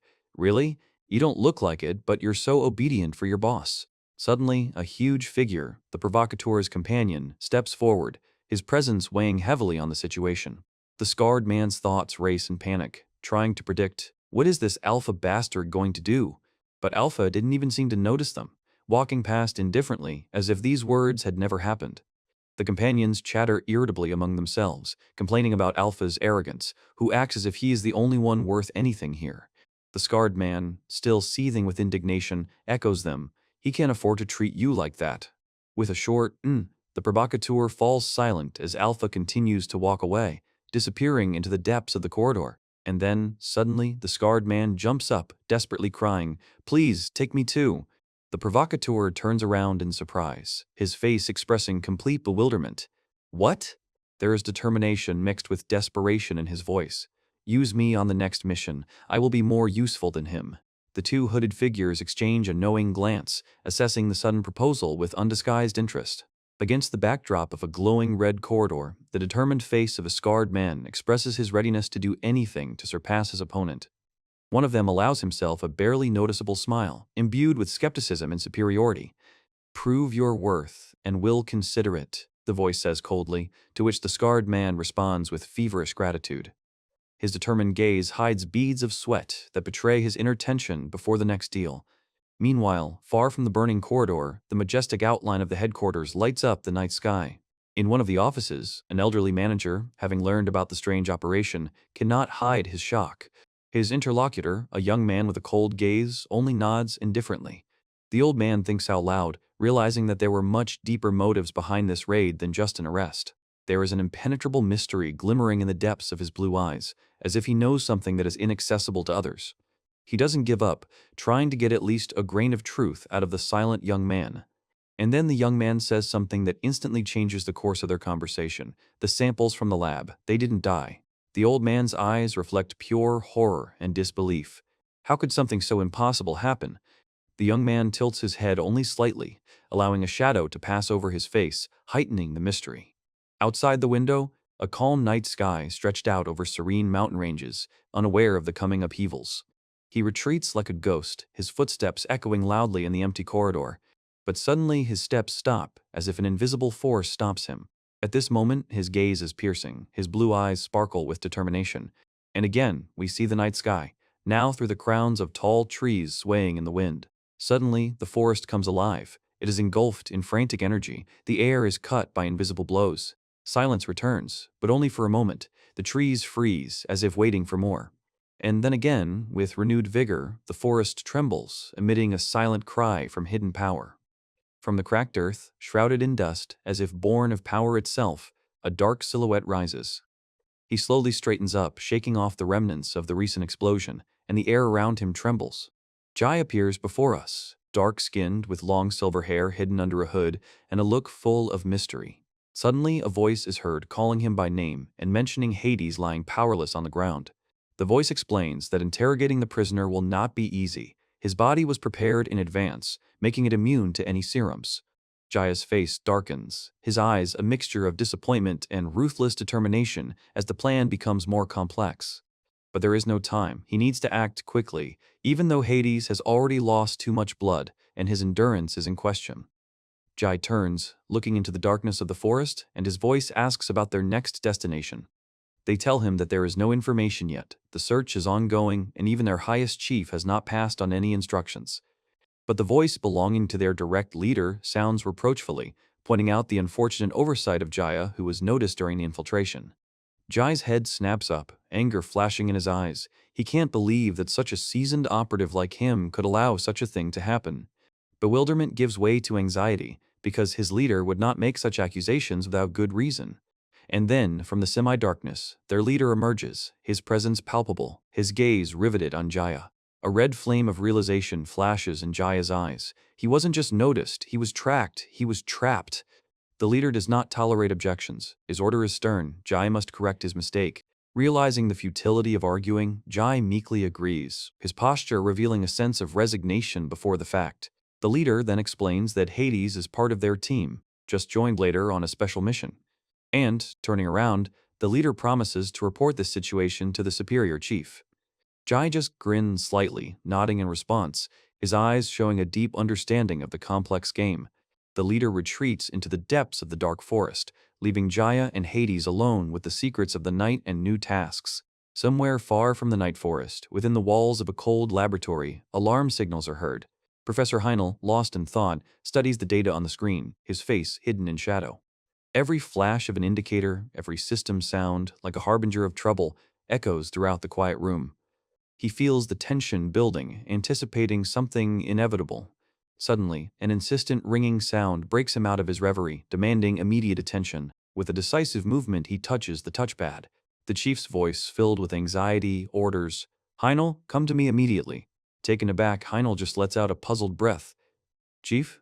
Meanwhile, the majestic yet silent walls of the laboratory continue to keep their secrets under the cover of night. Already in the chief's office, Heinel sits opposite, ready for the most unexpected questions. The chief, his expression grim, begins the interrogation. "Heinel, check all the samples we thought were destroyed or abandoned. How accurate is the information about them?" Heinel, gritting his teeth, admits, "I can't answer that." Heinel's fist hits the table with a dull thud, anger and bewilderment mixing in his gesture. "I was informed that all the eliminated samples are alive. How is that possible?" he exclaims, outraged by the accusations. "My responsibility is only for research, not disposal." The chief listens to his arguments without taking his eyes off him, and Heinel, without letting up, demands, "Are you sure about this information?" The old scientist sighs heavily, his gaze full of hidden worries. Heinel is puzzled, suspecting that the chief himself is not fully in control of the situation, but is already looking for the culprits. "Alpha told me about it," the chief says, breaking the silence, "and you know very well that his information is always accurate." "It doesn't matter right now whether it's true or not," the chief's voice becomes threatening. "The main thing is that Hades' group doesn't find out about this. It would be a disaster. Check everything thoroughly," he orders, "because if this becomes known, our laboratory might simply be closed." The tension was mounting, and every nerve in the chief seemed to be ringing with a premonition of trouble. At that moment, as if on cue, a familiar silhouette appeared in the doorway. "Alpha," the chief said sharply, not hiding his irritation. "Why did you tell the chief this, even though I asked him to keep quiet?" Alpha, with an inscrutable expression on his face, merely stated the fact of his direct subordination. Shock distorted the chief's face. He couldn't believe his ears. Alpha's cold words pierced him, reminding him that the true power here lay with another, and that Alpha was merely his tool. Once again, that harsh truth echoes within the laboratory walls. Alpha is loyal only to the highest directive. The chief's face turned pale. The realization of betrayal fell on him like a heavy burden. Alpha's gaze remained distant, as if he were only a shadow of his own will. The chief, on the other hand, felt cold sweat trickling down his temple, foreshadowing the coming shocks. A sudden, bitter realization: Alpha is not a friend, not a comrade, but a silent weapon tuned to a single master. "I understand," the boss exhaled, letting go of Alpha, but this understanding did not bring relief, only depression. Alpha's footsteps echoed loudly in the silence, taking with them some of the hope and trust. He was left alone among the flickering screens, where every line of code seemed to remind him of his vulnerability. The chief was lost in his thoughts. A shadow of doubt and fear enveloped him. Meanwhile, somewhere in the corridors, other steps were heard approaching their target. And just when Alpha was about to leave, a familiar voice called out to him. Two men were walking towards him, one of whom immediately inquired about his movements. Returning from a mission with Hades' group, one of them asked with a sympathetic look, but his companion immediately cut him off, reminding him of the strict confidentiality of the mission. The stranger, with concern in his voice, inquired about his condition, having heard only bad news from the advisor. The wounded commander seemed to not immediately understand the question, raising his head in surprise. And, instantly coming to his senses, he assured that he felt completely capable of movement despite his injuries. The black-haired man chuckled, noticing how quickly he came to his senses, but immediately warned about the possible side effects of potent drugs. The commander dismissed the concern, gloomily reminding them that their bodies had long since gone beyond the norm and no one could predict their lifespan after the experiments they had undergone. A heavy silence hung in the air, filled with bitter truth. And yet, his interlocutor insisted haste was inappropriate and the usual treatment would be preferable. But the commander objected. His entire group had suffered, and Chief would never give them recovery supplies just for waiting. The black-haired man sighed heavily, admitting that he himself was mortally tired of these restorative drugs, but offered to share the little he had. The commander waved it off, saying that their group had more people, and the amount of medicine would not change the overall picture anyway. But the young man insisted, explaining that after their last mission they had received a significant supply, which would be enough for several days even for a large group. Surprise flashed in the commander's eyes. Is it really that much? A short but sincere "thank you" escaped his lips. The black-haired man tried to wave away the gratitude, but the commander insistently repeated how valuable this gift, collected with such difficulty, was. Suddenly, the black-haired man asked sharply, turning to the wounded commander, "Is it really true that their group has no restorative means left?" The commander froze in silence, and then the young companion, turning to the black-haired man, asked in surprise, "Alpha, is that really what you asked?" Yes, the wounded commander admitted. They had almost nothing left. The chief had already cut their rations, and the incident with the escaped sample had completely cut off access to vital drugs. Alpha clenched his fists, realizing the cruel game. Chief was manipulating them, using drugs as a means of control. The commander only nodded silently, confirming the gloomy guess. And then, with unexpected determination, he handed something to Alpha. With unexpected determination, the man handed Alpha the sealed container, praising its newness and contents. But Alpha, looking at him coldly, refused help, saying that he already had enough supplies. The commander and his comrade looked at each other in amazement, and Alpha, without saying a word, moved away, leaving them behind. He approached a massive, sealed door that led into the unknown. With a mechanical creak, the doors began to slowly slide open. Behind them, a spacious hall opened up, where a duty officer sat at the counter, surrounded by danger signs. The young man, with bandages on his face, looked tense and worried. Suddenly, his eyes widened with the sudden realization of the impending threat. From the depths of the corridor, two ominous figures in hoods were stepping heavily. One of them, without further ado, asked about the information storage, receiving an affirmative answer. And then came a harsh, uncompromising order. "Open up!" The duty officer just blinked helplessly, not understanding what was happening. "Open the door," the hood repeated, its voice ominous. The security guard tried to object, reminding him of the strict rules and the ban on entry for outsiders. He stated that he could not carry out the order without a direct order from his superiors. "Ha! What idiocy!" the hood hissed, looking at his subordinate with contempt. And then, with a chilling smile, he added, "This is Heinel's order. Deal with it." Horror distorted the face of the duty officer, his eyes frozen in anticipation of the inevitable. The next moment, a powerful blow threw him aside like a doll. Rage and madness danced in his eyes as he unleashed his power. The duty officer's body collapsed limply, leaving only red splashes and destruction on the floor. Two people emerged from the shadows. One of them raised an eyebrow questioningly. "What was that? Did you hold back?" An ominous rumble echoed through the corridors, foreshadowing chaos and approaching danger. "Oh, how noisy," one of them said calmly, ignoring the growing sounds of alarm. But not everyone remained indifferent. Concern appeared on the young man's face. The tension grew, engulfing everyone who witnessed this unexpected attack. People from other floors were already rushing to help, attracted by the deafening screams. Those who arrived were horrified to see a lifeless body sprawled out in the middle of a destroyed room.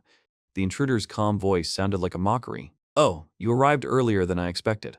The two warriors, their faces distorted with shock, realized the full extent of what was happening. Meanwhile, the ominous silhouettes continued to tower over the victims, radiating an inexplicable power. One of them, with a deep scar on his face, froze in bewilderment. "Sir Simon?" The unexpected name sent a wave of shock and confusion through him. He rushed forward, his gaze riveted on the terrible sight before him. "What happened here?" he whispered, not believing his eyes. Another silhouette appeared in the distance, its gaze radiating determination and cold steel. The hooded one gave him a sinister grin. "And you came too?" He was joined by wounded fighters, their faces reflecting pain and the understanding of the impending battle. One of them, overcoming the pain, fell to his knees next to his wounded comrade. The wounded man seemed to refuse to accept the inevitable, and his comrade only hugged him tighter. Suddenly, a look of silent horror appeared on the face of one of them, as if he had seen something unimaginable. But there was no time for regrets. He turned and walked away, followed by a mysterious hooded figure. The hood hid his gaze as he asked a question, the meaning of which remained unclear. His face, half hidden in shadow, expressed annoyance at such a naive question. The wounded soldier, outraged by such impudence, only responded with a question full of contempt. The hooded man calmly explained that their goals were far more important, and the one they were looking for had merely become an unwitting obstacle. The fighter only clenched his teeth, his silence speaking louder than any words. "Your displeasure is obvious," the stranger observed with cold insight. "Are you really prepared to challenge those who are doing their duty here?" At that moment, his comrade, with the threatening smile, slapped the fighter on the shoulder, suggesting that he act according to his heart, and the former only casually agreed. Off to the side, another team member, with noticeable scars on his face, watched the scene with undisguised concern. And he wasn't the only one. Several other fighters were also looking at each other warily. Meanwhile, the man with the bandaged head, in the light of his own choice, lowered his head low, making a decision. "It seems they still value their worthless lives," one of them was heard saying as they passed by with disdain. From above, their contemptuous voice echoed down the corridor. "Pitiful idiots, just disappear from my sight." There was no shadow of compassion in his eyes, only cold indifference. Then his gaze fell on one of them, and the order was repeated with even greater menace. But a young man stood in his way. His posture spoke of defiance, and the mocking voice of the hood foreshadowed imminent reprisal. "Simon," he said, a simple name, but it sounded like a challenge. The young man stood impassively, looking into the eyes of the approaching evil, and Simon, shrouded in darkness, stepped towards him. Simon, hidden in the shadows, issues an order, but his voice is laced with disappointment. "Didn't I say to act quietly?" Hades, pale and agitated, tries to justify himself, saying that there was no choice. "They did not let us pass. There was no other way left." He turns to Gasp, calling him to account. "It was you who ruined everything." Suddenly, a calm voice comes from the darkness. "Simon is telling the truth. They refused to let them through even after all the explanations." Alarm runs across the fighters' faces, their gazes full of a premonition of disaster. One of them, with bloodshot eyes, lowers his head, clenching his fists. The pink-haired girl frowns, her gaze piercing and cold. Meanwhile, the instigator of chaos merely turns away, his head tightly bandaged. The young man with piercing blue eyes remains unperturbed, his gaze directed forward. Under the shimmer of the full moon, in a floodlit high-rise building, another scene unfolds. In the office, among the medical equipment, a cold question sounds. Did the Hades group take the information and cause a stir? "Yes," the wounded man answers. "But why?" The elderly leader is perplexed. "I gave them everything they asked for." The wounded guard couldn't contain his indignation. "Chief, are you just going to leave this?" "What?" comes the short, sharp question, full of disbelief. The wounded man's voice breaks into a scream. "They didn't just steal information, they killed one of us." But the manager, without flinching, answers with icy calm. "So what? What do you want from me?" The guard looks down, pain and confusion in his eyes. "I don't know why they're here, and it's giving me a headache." "Why would I even think about the death of some security guard?" comes the callous reply. "Then, you won't do anything?" His voice is filled with despair, mixed with bitter hope. "Of course not," the boss snaps, his indifference the final blow. And this question, full of despair and last hope, is met only with caustic ridicule. The boss, immersed in his arrogance, unleashes a new portion of the harsh truth on him. The words about death, thrown out so lightly, pierce him through and through, leaving only a silent shock. A cold order, devoid of any sympathy, dictates only one thing: submission and humility. Any attempt to object is immediately cut off with an abrupt interruption, leaving no chance. Rage boils in his veins, but he is powerless against this steel will. The boss demands final, unconditional obedience, and in the end, he has no choice but to accept his fate. The words that grant freedom sound like a sentence, sending him into the night. As soon as the subordinate left, the previous arrogance was replaced by thoughtfulness. Something is bothering the boss, some vague hint of a hidden threat. Power is not only privilege, but also a constant burden of fear and mistrust. After all, even those who seem omnipotent have their own puppeteers pulling invisible strings. The fist clenches, the awareness of danger becomes sharper than ever. The time for reflection is over. Now we must act, decisively and immediately. Meanwhile, in another wing of the building, where there is an atmosphere of hidden work, two girls delve into facts and figures, revealing details of someone's secret activities. It's a serene day outside, but inside there's a tense investigation uncovering more than just trivial details. Each new line of data only confirms suspicions. The boss is hiding something and is actively gathering resources. But that is not their main goal. They are looking for something much deeper, something that can change everything. A dark veil of night descended upon the world, hiding the stars under thick clouds. But in this cold, sterile room, the night seemed eternal, and the air was electric with unspoken emotions. A sudden dull thud of a fist hitting the wall pierces the silence, ripping a desperate "damn it" from the chest. It is a cry of helplessness, an unanswered question. Is there really nothing that can be done? The boss's words echo in their minds as they try to comprehend what they saw on the security footage. A comrade was murdered in cold blood, and all they were asked to do was wait. The discussion devolves into a heated argument, but the arrival of new faces only adds to the tension. The aliens, calm and arrogant, with a devilish gleam in their eyes, declare that they understand their feelings perfectly. They stand before them, the embodiment of hopelessness itself, and dispassionately confess to what they have done, throwing down a challenge. "We killed your comrade like a small insect," their voice sounds, devoid of any regret, only pure contempt. Smiling ironically, the leader of them offers, "I'm here. Do with me what you want." The heroes freeze. Words stick in their throats, and a mixture of rage and paralyzing fear can be seen in their eyes. The antagonist only smirks mockingly. Fools. Conspirators should be quieter. He continues to provoke, allowing them to unleash all their anger directly on him. But they can't. They are frozen, looking at the man who so cynically plays with their grief. "You are examples," he spits out with contempt, capable only of whispering behind people's backs. And then his gaze lights up with a new, even more sinister idea. He approaches one of them with a proposal full of hidden threat. "Hey, let's test your skills." The man who was named asks cautiously what is being discussed, sensing a catch. "They won't attack me, so you do it. Fight for me," come the words, carrying the poison of betrayal and forced choice. Horror and disbelief distort the faces of those who, just a minute ago, were ready to take revenge, but now find themselves trapped. His voice trembles, trying to appeal to the rules, but in his eyes there is only despair. The calm, almost mocking tone shatters the last illusions about maintaining order. The internal monologue reveals a hidden rebellion, the realization of the terrible truth about power. However, the antagonist's words, like a steel blade, pierce his resolve. The realization of the consequences, the threat to the future, draws from him a cry of silent horror. The pressure mounts, forcing him to choose between principles and ambitions. A voice full of hidden threat demands immediate action, proving loyalty with blood, and he gives in. Succumbing to the pressure, he takes the first step into the abyss, illuminated by an ominous red light. Cries of disbelief are heard from the outside, but they are drowned out by the noise of the inevitable tragedy. At that moment, in the distance, in the seemingly calm corridor, something changes. An unknown force bursts into the familiar world, disrupting the fragile balance of expectation. His gaze freezes, capturing something terrifying that breaks the silence. Destruction and chaos appear before the eyes. A broken wall, blood in someone's lifeless body. The lifeless body, covered in blood, becomes a silent witness to the monstrous massacre. And in the midst of all this chaos, only one question echoes off the ruined walls.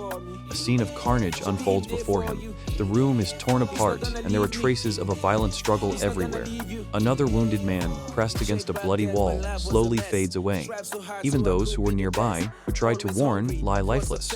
And Jax himself, wounded and trembling, barely breathes, realizing that there is no way back. An angry newcomer approaches him, demanding answers, his voice accusing. Jax grits his teeth and remains stifled in silence, not knowing what to say to these bitter words. But suddenly, like an echo from the past, another picture, another hand, appears before his eyes.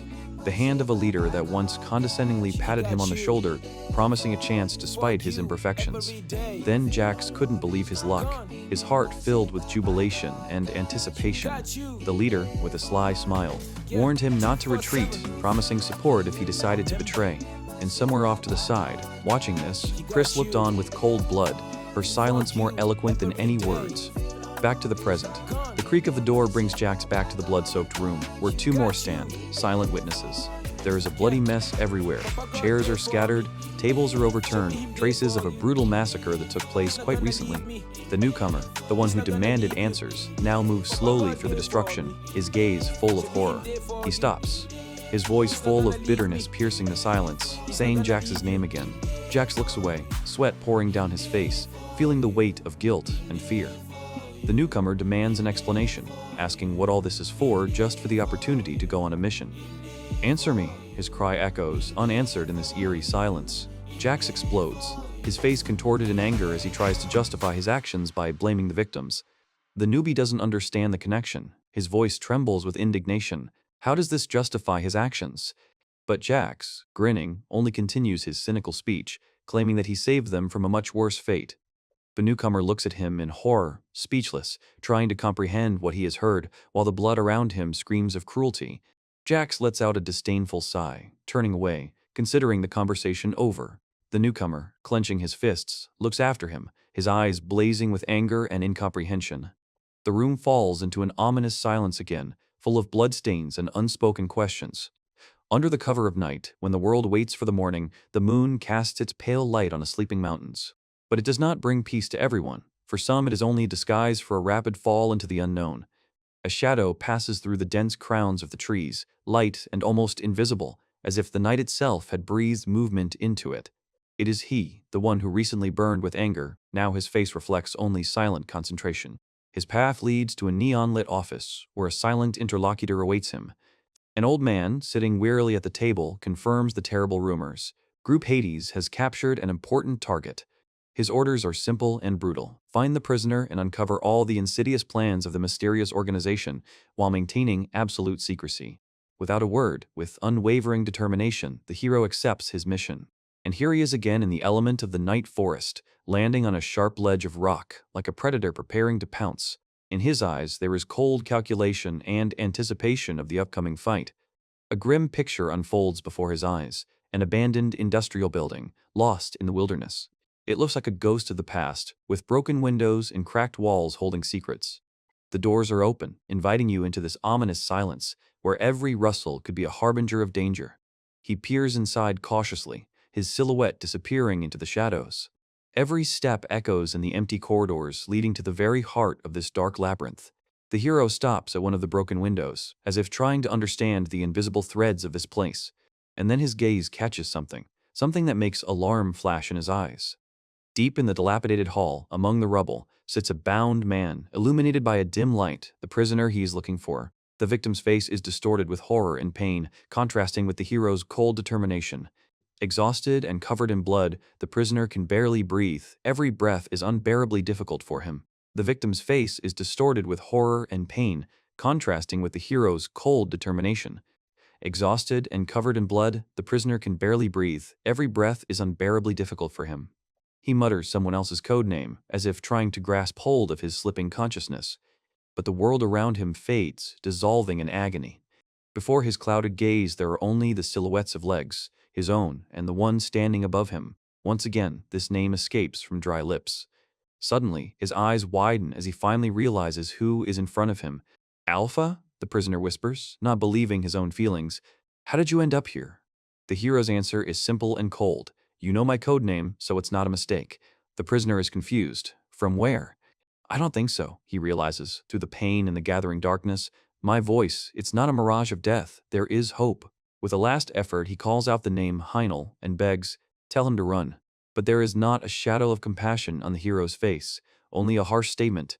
There is no more time. And then the prisoner reveals his terrible secret. He gave away Heinel to protect his family. Through tears and blood, he asks to tell Heinel that he is sorry and that he must run without delay. The agony intensifies. The realization of the inevitable overwhelms him. Broken and humiliated, the captive lowers his head, resigned to his fate. At that moment, an image flashed in the hero's eyes, like a reflection of the past or a harbinger of the future. Suddenly, he becomes alert, asking into the void, who is there? His piercing gaze scans the surrounding space. A voice is heard. He gave away his comrades, those who were looking for him. An indifferent voice states the fact the old man was too weak for such torture. But the newly arrived stranger just shrugs. It no longer matters to him. The masked man holding the captive asks about the purpose of his visit and their acquaintance. The mysterious guest remains silent, responding only with tense silence. The enemy, irritated, rushes into a swift attack, intending to get answers by force. But a cold determination flashes in the hero's blue eyes. The blade's whistle pierces the air, but it elusively evades the blow. In the blink of an eye, a haggard face flashes before him, perhaps an image from the past. Another furious blow cuts through the floor, but the hero again avoids danger. His opponent freezes, amazed by such dexterity. Did you dodge it?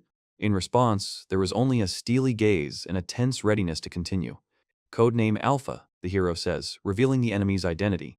The masked man condescendingly inquires about his situation, acknowledging his strength. Not bad. The air around Alpha begins to distort, his body emitting an ominous energy. The hero keeps his cool, carefully observing the growing power. You found me by accident then, an ominous whisper from Red Eyes. Or was he searching for him himself, watching his every movement? The hero asks, his gaze sharpening. Questions hang in the air as their clash flares up with renewed vigor. The opponent extends his hand, trying to grab. His intention is obvious.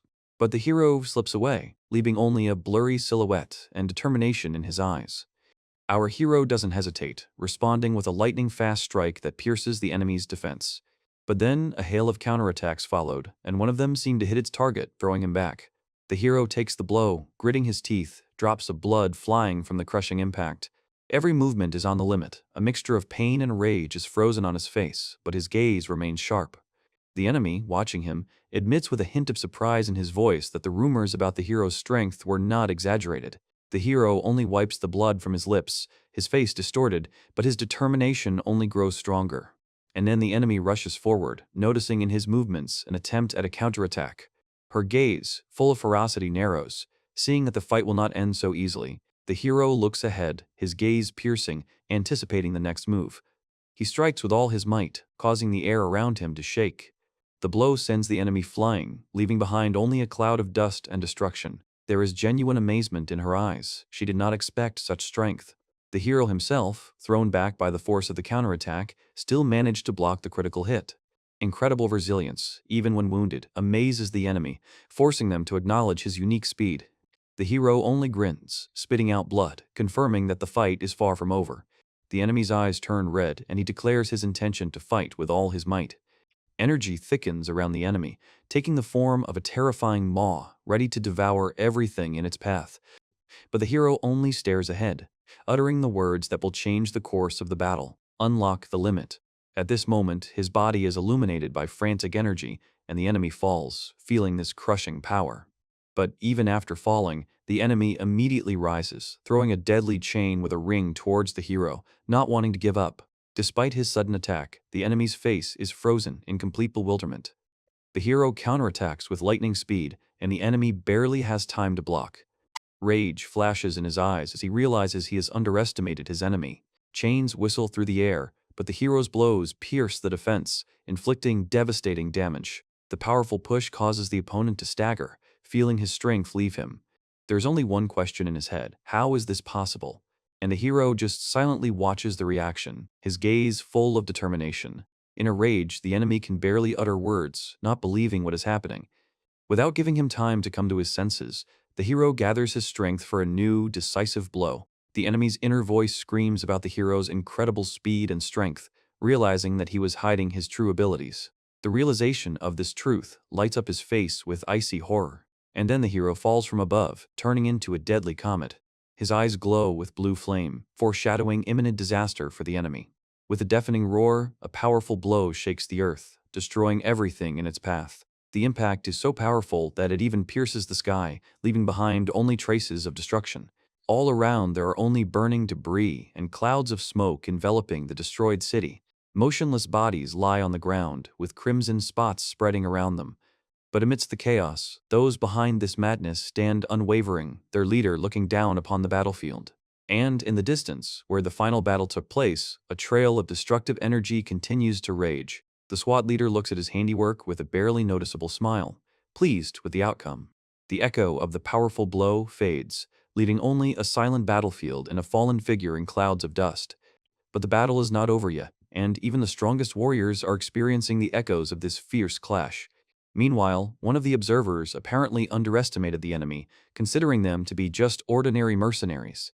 However, reality came crashing down on him, forcing him to admit his fatal mistake. These opponents turned out to be much more formidable than one could have expected. Their strength could be felt even from a distance. Meanwhile, another group of pursuers discovers that their target has already slipped away, as if anticipating their arrival. One of them, with unflappable calm, suggests that the target is simply being overly cautious, having long known about the pursuit and past attacks. He expresses bewilderment as to why they failed to obtain the information when it only confirms their fanatical devotion. And at that very moment, somewhere in the distance, a new surge of energy shakes the already destroyed city, attracting everyone's attention. The next discovery shocks them. The dead enemy turns out to be one of their own test subjects, at least that's what two of them assume. However, one of them, Jax, sharply rejects this idea, insisting that the deceased could not have been their sample, since according to their data, he has been dead for a long time. But his companion's intense gaze suggests that she knows more than meets the eye. She reminds him of details he seemed to have forgotten, hinting at his personal acquaintance with this specimen and his irritating silence. Surprised by the turn of events, one of them demands to repeat what was said, feeling the puzzle beginning to come together.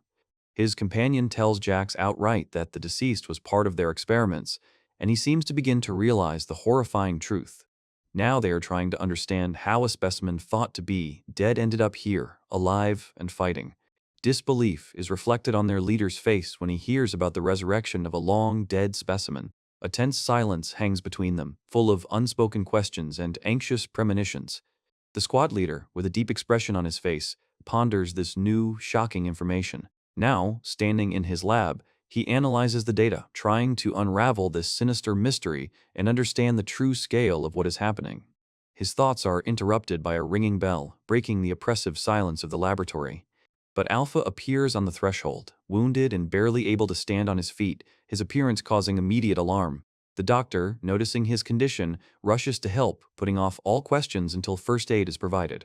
But Alpha abruptly interrupts him, insistently demanding an interrogation. Heinel is surprised by the sudden turn of events, as he did not expect such behavior. Alpha talks about meeting someone who was captured during a mission with Hades' group. The doctor tries to make sense of what he heard, clarifying the details of this unexpected captivity. The realization that someone from their circle has fallen into the hands of the enemy hits him with a wave of anxiety. And the most amazing thing was that this prisoner knew him, Dr. Heinel, by name. The doctor tries to rationalize this by explaining that his name is widely known in certain circles. But Alpha's serious gaze foreshadows something far more ominous, a call to flee immediately. These words pierce Heinel, awakening in him a primal fear and a premonition of disaster. Before betraying, the prisoner regretted that he could not keep the secret because his family was used as leverage. Heinel slumps in his chair, looking down gloomily as he realizes the depth of the betrayal and the reasons for it. Alpha, with cold sadness in his voice, reports that the prisoner could not withstand the torture and died.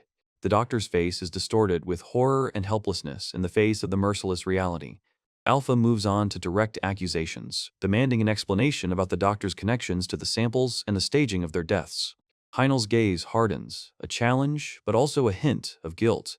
The doctor, trying to divert attention, asks why Alpha is not surprised that the dying man told him all this, as if they were old acquaintances. And then he immediately reveals his part of the secret. He tried to help Alpha escape, and he was not the only one privy to this dangerous plan.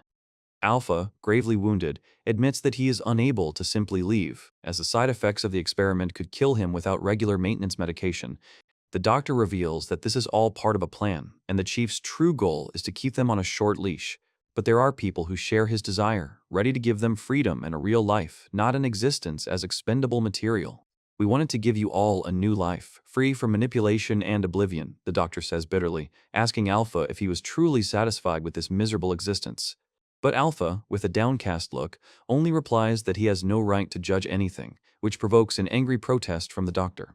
Don't be silly. You're a human being, just like me, and you have every right to think and choose, the doctor exclaims, unable to understand how anyone could so disregard their own essence.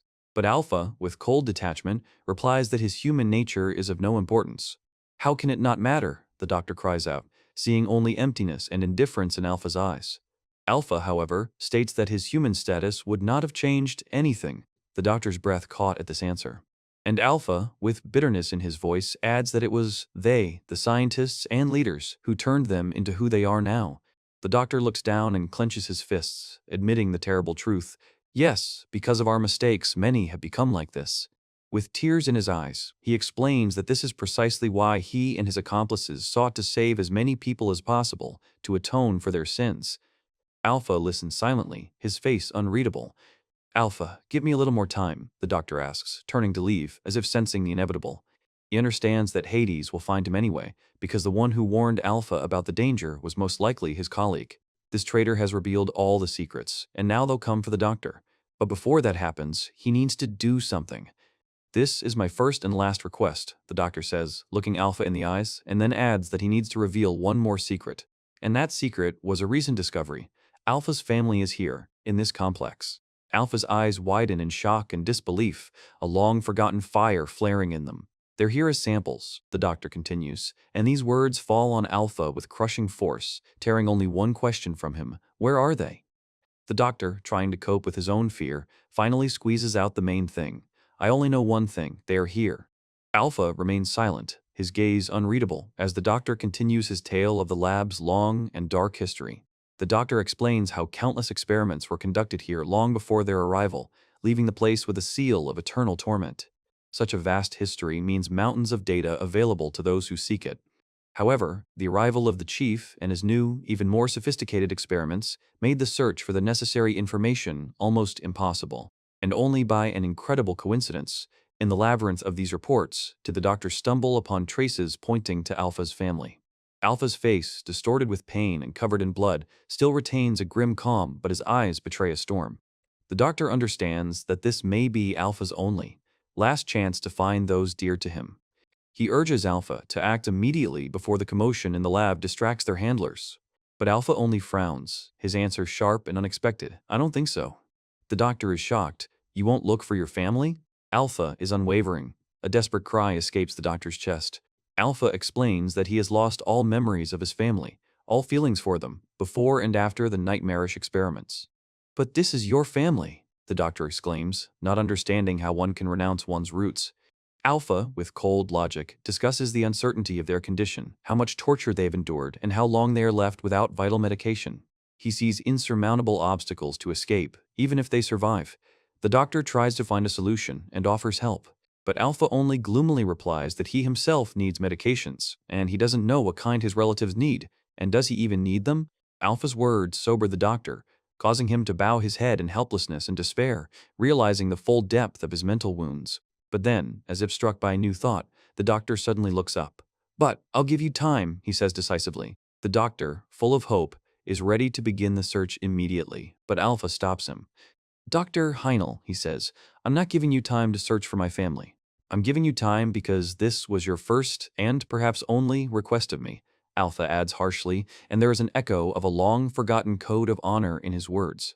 The Alpha clenches his jaw, his eyes flashing with unspoken rage and hidden pain.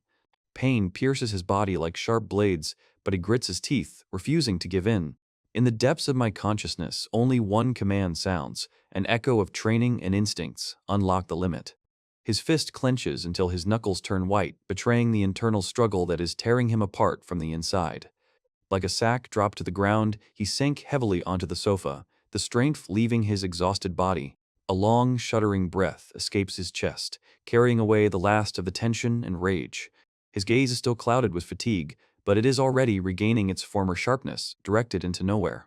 Suddenly, an image appears before his mind's eye, someone uttering fateful words about his family, like an echo of the past. Alpha is silent, only his eyes reflect worry and uncertainty mixed with cold determination. He closes his eyes, trying to drive away the oppressive thoughts of those he has lost and those he is looking for. At this time, the stars twinkle above the city, promising only peace and quiet, which it is not destined to enjoy. Somewhere in the distance, unaware of his presence, they are discussing recent events, the cruelty of a certain Jax. They enter the room and see Alpha, surprised by his silent appearance, like a shadow. Alpha just looks away, not wanting to enter into a conversation. His silence speaks louder than any words. Alarm creeps into their voices. They notice his haggard appearance, hiding a deep wound. He answers all questions dryly, trying to hide his true state behind a mask of fatigue, but it barely holds. The woman, with the insight of those close to her, anticipates his injury on the job, feeling his pain.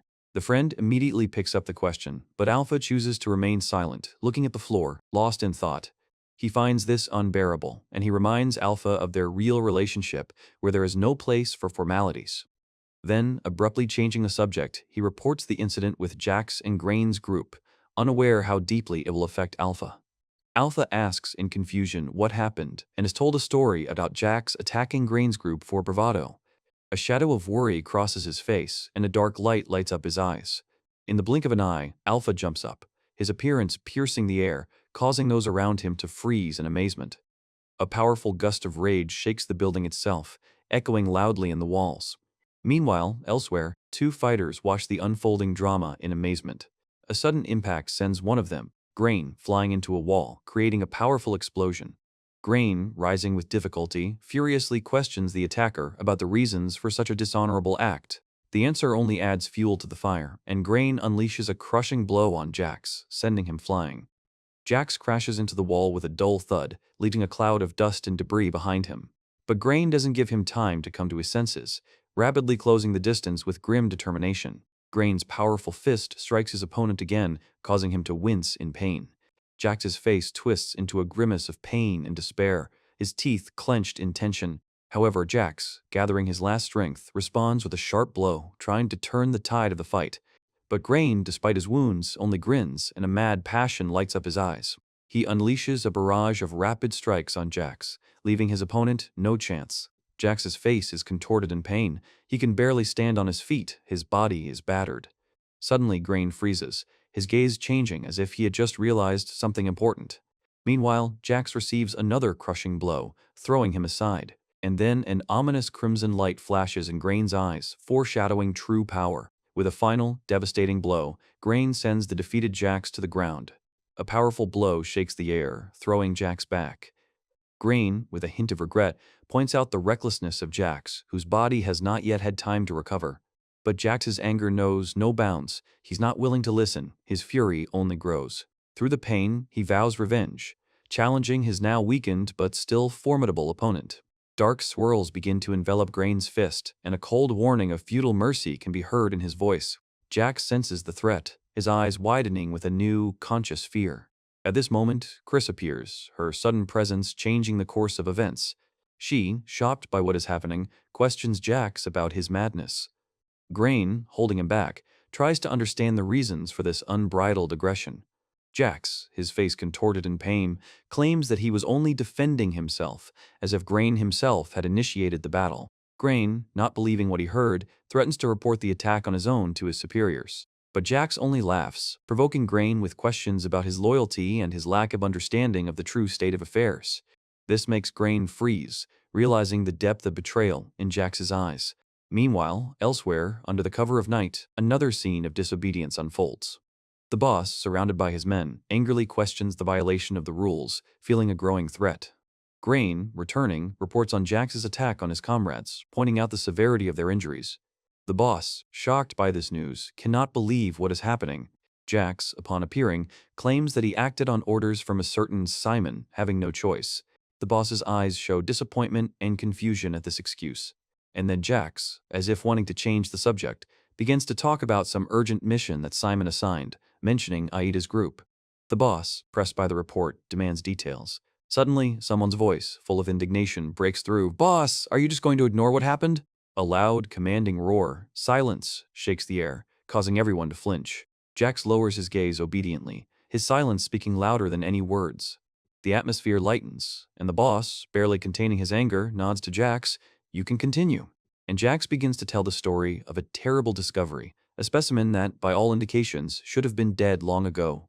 Panic is visible on the boss's face, and beads of sweat are running down his forehead from the realization of the impossible. He recalls that they all witnessed his death during the experiment. But the sample was alive, and Aida's group's reaction to this discovery was extremely strange. "You found a specimen that was supposed to die?" the boss asks, amazed. "And Aida found out about it too?" "Yes." "Aida, where are they now?" the boss demands answers. "We got separated," Jax replies. "They told me to come back first." A whirlwind of thoughts swirled in the boss's head. Was the specimen, thought to be dead, actually alive? And this isn't just a coincidence. Failed samples don't survive unless someone has tampered with the information. But who could have pulled this off and remained undetected? The only one with such access. His voice turns icy as he gives the order. "Get Heinel here, now." 3 pairs of legs walk rhythmically down the corridor, moving away from the scene of events. "According to the chief, I think Heinel screwed up somehow," one of them says thoughtfully. "It's sad," says another. "I never liked him. He was too quiet, but he was capable. He was a good guy." The protagonist's eyes sparkle with blue fire, reflecting the shadow of determination and impending change. Suddenly, his voice becomes serious. "You two, forgive me." The stunned companions only looked at each other questioningly, not understanding what this meant. One of them, a gray-haired warrior, clenches his fists tighter, a strange determination appearing on his face. And opposite him, Alpha also seems to be making some important decision, his gaze sharp and full of unknown power. At that very moment, like a whirlwind, someone rushes down the corridor, leaving behind only clouds of dust and amazement. Meanwhile, alarms flash on the terminal screens, and the alert system starts flashing, warning of something imminent. An alarming voice sounds. The chief has detected their presence, and now dangerous operatives, Jax and Grain, are hot on their heels. But Alpha is firm in his decision. He will not back down until he completes his primary task, the transmission of critical information. And, to the complete shock of the satellite, Alpha declares that he is ready to delay the pursuers, buying precious time. Despite all the protests, Alpha reminds them that he himself provoked the conflict, which means it's too late to retreat. He adds that his actions are not motivated by a search for family, but by something much deeper. His only anchor in the stormy waves of amnesia remains the promise he once made, erased from his memory but deeply embedded in his soul. Shocked to the depths of his soul, Alpha's companion realizes the full tragedy of this situation. Without memories and changing emotions, this promise becomes Alpha's only guiding star, his true meaning. And so, Alpha decisively turns away and heads for the door, leaving his companion alone with his heavy thoughts. He takes the last step, and the sounds of his footsteps slowly fade into the distance. The heavy door closes behind him with a dull thud, cutting off his escape route. Left alone, the scientist and his companion continue their journey through the cold corridors of the complex. With concern in his voice, he recounts to the girl everything that happened, and she listens to him with an imperturbable but attentive face. Suddenly, a pursuit squad emerges from the darkness, Jax and Grain with bloodthirsty determination in their eyes. The gray-haired warrior, apparently having joined the group, asks in surprise, "Where is everyone rushing to?" But there is no one to answer him. A real battle is already raging around them, and their enemies are attacking from all sides. One of the new arrivals, all tense, interrupts the fighters, his angry question hanging in the air. "Where is Alpha?" But the group did not seem to understand the alarm. They only replied that they were looking for their commander, wondering what could have happened. Jax, however, remained silent, piercing them with a wary gaze, only raising more questions. There was a feeling that something was wrong. The group waited for an answer, sensing trouble. And his words fell on them like a bolt from the blue. "Don't you know? Alpha has betrayed us." Chris's eyes widened in horror. The news seemed unthinkable. Bewilderment and panic gripped others as well. Who could believe in such a nightmare? Jax haltingly explained how Alpha had attacked him and Kane while they were trying to capture Heinel, a traitor whose name only added to the confusion. "You think I'm lying?" Jax chuckled, adding that the chief was extremely unhappy with the situation. Chris peered intently into his face, trying to understand the truth behind the words that were full of ominous meaning. Grain, another comrade, stood nearby when the superior, a colonel, asked with growing alarm, "Grain, is Jax telling the truth?" Grain's answer was short and grim, only confirming his worst fears. This was enough to sow the seeds of complete mistrust and horror in the hearts of those around. "If you don't want to incur wrath, then catch Alpha," Jax ordered, mercilessly urging them to show no mercy to their former comrade. Their target was Heinel now, and Jax was sure that Alpha was heading towards him. While the others prepared for the chase, the colonel discussed Alpha's fate with the advisor, acknowledging the chief's anger, but also his hope for redemption. So one of the fighters rushed forward to try to catch the fugitive before it was too late. The gray-haired fighter, still in shock, tried to comprehend the scale of the betrayal confirmed by Grain. Chris, however, didn't listen, turning around and walking away, leaving the others confused. "Alpha's in trouble. I'm going to see him," she declared, causing a storm of indignation. "Are you going to betray us all by helping a traitor?" Chris, hearing the accusations of betrayal, turns sharply, her gaze full of challenge. "Am I a traitor if I don't succumb to his tricks?" The advisor, fearing for her safety and the consequences, tries to stop her, whispering about the risk. He reminds her of her dependence on the chief's medication, hinting that without it, they are doomed. Chris closes her eyes, lost in her own thoughts, as if ignoring their despair. Opening her eyes again, she looks at the advisor, and her voice is full of bitter irony. "Tell me, advisor, are we even alive?" His face contorts in shock, the realization of her words piercing through him. Chris continues, explaining that she doesn't need medication because her loyalty lies with Alpha, not Chief. The real betrayal would be not to help Alpha, she states firmly, leaving him confused. The advisor, feeling lost and abandoned, exclaims, "What about me? What will happen to me?" Chris looks at him with mild surprise, her question sounding almost innocent. What? He tries to appeal to their shared connection, asking why she doesn't think about him if he is also part of their group. But Chris just shrugs, offering a simple but stunning solution: "You can come with me." The advisor is stunned, but she calmly explains that they will be better off together with Alpha than he would be alone. "Hey, Chris," he almost shouts, unable to understand how she could be so heartless. Chris turns around, her eyes asking, "Isn't it simple?" emphasizing the simplicity of the choice. He tries to explain that without the group, they will lose everything they had. Chris stares thoughtfully into space, as if trying to find an answer in the void. She wonders if their efforts for the chief will give them any security or freedom in the future. The advisor admits that he understands her, but he himself does not feel the spirit of camaraderie, only knowledge of each other, because his sensory organs are damaged by experiments. And this, exactly, sounds like a final, crushing sentence on their twisted lives. Suddenly, a cry comes from above, breaking the silence of a heavy revelation. It's Jax, and his angry "Alpha" shakes the transparent walls. Alpha only looks away, as if anticipating a new wave of trials. Meanwhile, the report to Chief becomes even more tense. Alpha detected at Heinel's office, and from the dark side comes a merciless order: kill him immediately. But Alpha, seizing the initiative, suddenly intervenes. "Stop! Don't touch either Alpha or Heinel," and his word carries weight. The chief himself, previously invisible, is seething with rage. "Alpha, Heinel, how dare they betray me?" His promise of revenge echoes through the corridors. Jax, smirking, simply states the obvious: "Did you hear that?" The boss is absolutely furious. But Alpha seems to be ready for any turn of events. And now, finally, his challenge sounds, full of endurance and anticipation. "Your betrayal then took me by surprise, but now I am ready for battle." He casually asks Jax if he's finished making empty threats. In response, Jax only mutters an insult through his teeth. Instantly, Jax lunges forward, his movements sharp and deadly. Rage contorts his face as he closes the distance to his target. But in Alpha's eyes, there is no fear or surprise, only cold determination. At that same moment, another fighter from Jax's squad, wearing glasses, also rushes into the attack, trying to surround Alpha. But suddenly Jax freezes, his face expressing complete bewilderment and shock, because Chris, who was a member of their team, delivers a crushing blow to Jax's face, sending him flying. Alpha, watching this, is only momentarily speechless from such unexpectedness. His eyes widen, taking in the full depth of what had happened. Shocked and confused, Jax lies on the floor, calling out to Chris, unable to believe her betrayal. A shrill voice, full of contempt, echoes through the corridors. "You are hopeless." One of the attackers, breaking into a scream, barely restrains the rage that is about to consume him entirely. Amidst this madness, Alpha's bodyguard calmly clarifies further instructions. Alpha's face twists into a barely perceptible cold smile, foreshadowing a merciless sentence. The next moment, his eyes open wide like deep wells, reflecting determination and unwavering will. His order is short and clear: protect Heinel, and these words sound like an inexorable law. Chris, her face devoid of emotion, merely confirms her readiness, her voice cold and harsh.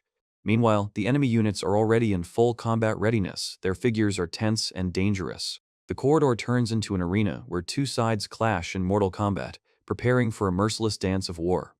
The first blow falls with incredible force, piercing the air and shaking the space. One of ours, caught off guard, lets out a dull groan, feeling the weight of the blow he had taken. The relentless onslaught continues, each blow carrying the promise of pain and destruction. There is desperation in his eyes as he struggles to stand up to the onslaught of attacks. And then Chris enters the arena, her gaze blazing, foreshadowing a cruel retribution. She enters the fight with incredible speed, blocking a powerful blow from her opponent. Her movement flows smoothly into a precise, crushing kick, causing the enemy to stagger. With every move she makes, the air around her explodes, signaling her dominance in the fight. The enemy, having received a series of painful blows, only cries out in surprise and pain. She doesn't give him a chance to catch his breath. Her body is the embodiment of swift, deadly grace. A final, crushing blow sends the enemy flying, leaving only the echoes of the battle in its wake. But as soon as one is defeated, new opponents come to take his place, thirsting for blood and glory. Alpha's gaze remains sharp, revealing a determination to take on any challenge. One of them, his face distorted with rage, shouts about his superiority, about his desire to prove his strength. He strikes, putting into it all his hatred and desire to win. For a moment, triumph flashes in his eyes, anticipating imminent triumph. But this self-confidence is instantly replaced by shock and piercing pain. Alpha, like a ghost, dodges the blow and delivers a crushing counterblow that pierces the defense. The opponent flies back, his cry of pain echoing throughout the arena. The fighter's face is distorted. Pain pierces his body, but the anger in his eyes does not fade. Alpha just watches attentively, his gaze calm but full of hidden strength. And then comes a new blow, sending the enemy into an uncontrolled flight towards the sky. Clenched fists and an intense gaze indicate readiness for the next decisive moment. He lunges forward, combining his momentum with the force of a punch that pierces the air. Incredible power spreads out in waves, throwing the enemy away like a toy. With a dull thud, the body crashes into the wall, leaving behind only ruins and a cloud of dust.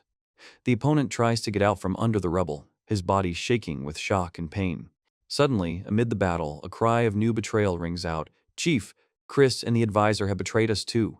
Indignation and anger overwhelm the leader. He clenches his jaw, feeling a blow to his back. And then we see the traitor strike, turning against his former comrades.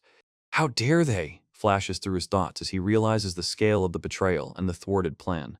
And in response to the thwarted plan, the order to immediately activate the alert mode sounds sharp and piercing. A siren pierces the silence, foreshadowing trouble, and a sign, "Procedural," seems like an ominous omen.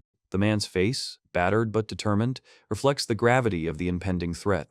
The voice-calling grain hangs in the air as he stands in the middle of the empty bunks, staring into the gathering darkness. Through the oxygen masks, a barely audible whisper of an order is heard. "Mobilize everyone. The traitors must be caught." The silent agreement, the mere tension on his face, makes him clench his teeth in a silent vow. A short, clipped response. "Understood," and the echo of the siren fills the space again, heightening the alarm. An alarm blares over the complex, immersed in night, tearing apart the calm of the starry sky. This omen makes the two young heroes wary, their eyes widening in awareness of the danger. The heavy stomping of boots, hundreds of feet rush forward, following orders, armed to the teeth. And now the leader, driven by fierce determination, steps forward, leading a squad of faithful. "Our objective is clear," his voice is firm, "to suppress Alpha Team and Dr. Heinel. But not to kill, but to capture alive, especially Dr. Heinel. This task puts everything on the line." However, if they did not submit, the order was clear: eliminate them without hesitation. And then a mighty blow tears through the air, leaving a trail of destruction in its path. The warrior's face expresses only cold determination, a readiness to go to the end. "Alpha, carry on," they urge him. "Leave this to us. Go to Heinel before it's too late." But the price of this struggle is already visible. The wounded fighter collapses against the wall, blood spreading across his clothes. "We lost Chris?" His voice cracks with despair and rage, not believing what has happened. And hopes seem to fade when one of them leaves, leaving the others in the dark aftermath of defeat. But anger and fury overwhelm him as he calls out to the departing one, demanding his return. His gaze burns with rage. Every cell of his body screams about injustice and unwillingness to give up. But someone who seems to him to be a traitor stands in his way, and a powerful blow throws him back, knocking the air out of his lungs. However, he is not the only one to suffer a blow. An invisible force throws back everyone except the one who has almost disappeared. "Alpha!" he shouts, trying to reach her as she slips into the depths of the complex.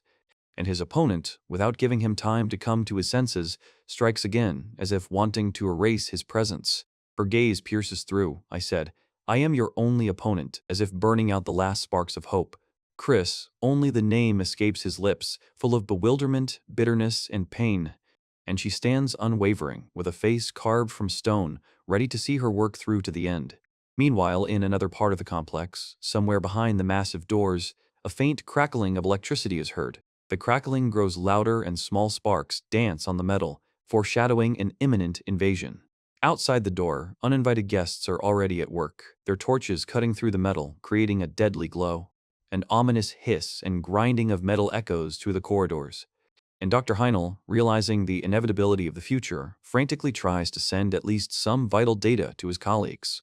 The door groans under the pressure, and its resistance seems futile. One powerful blow and the steel doors begin to give way, threatening to collapse at any moment.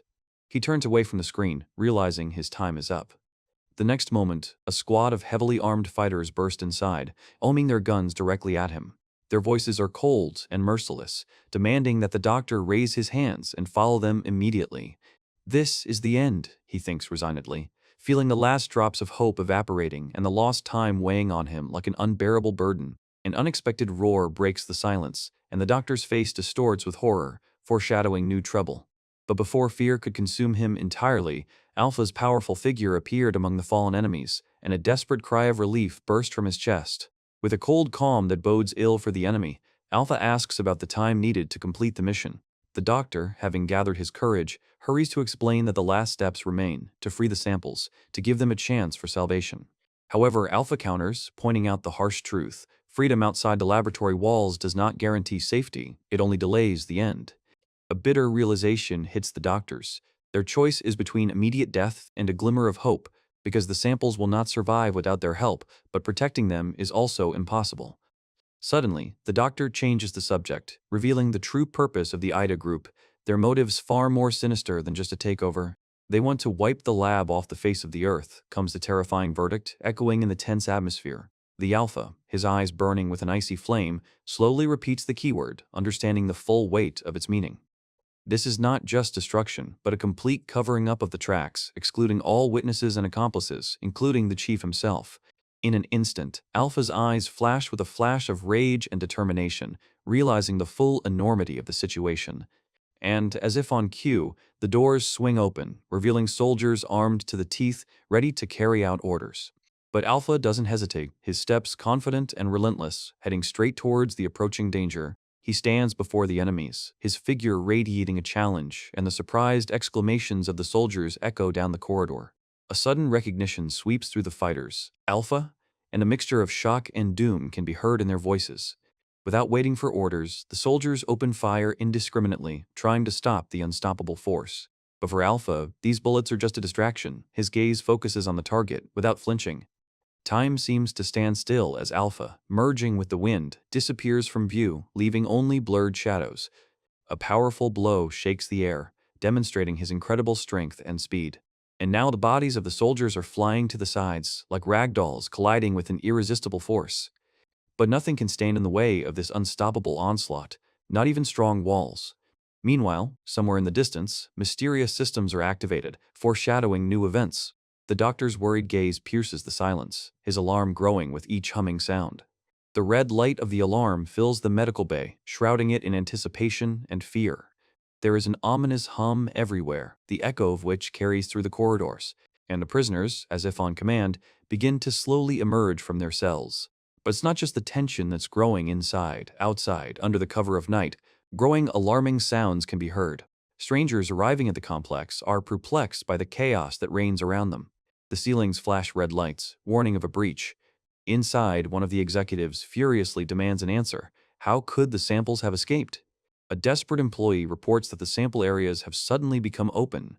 This is not an isolated incident. The entire complex is collapsing, one section after another, due to someone's evil will. The order is simple: stop the fugitives at any cost until Alpha is captured. Meanwhile, hundreds of bare feet are already rushing through the corridors towards freedom. A whole crowd bursts out from the depths of the laboratory, flooding the area. The first warning shot pierces the air, causing the crowd to freeze. Armed fighters demand their return, threatening to open fire to kill. The faces of the fugitives are distorted with horror and despair, and now the barrels of machine guns are aimed at the defenseless. Panic grips the crowd as they realize the seriousness of the threat. The command sounds harsh and uncompromising, demanding an immediate return. But one of them, frightened but stubborn, refuses to obey. A wave of anger and despair sweeps through the crowd. They cry out for betterment, for freedom, preferring death to a return to horror. The only answer they receive is a chilling, "as you wish." And then a deafening explosion is heard, shaking the ground under the feet of the fugitives. New figures appear amidst the clouds of dust and smoke, indifferently assessing the chaos. One of them, stretching boredly, notes the noise. Another, with a face full of cold contempt, asks about the audacity of these lab rats, who dared to dream of escape.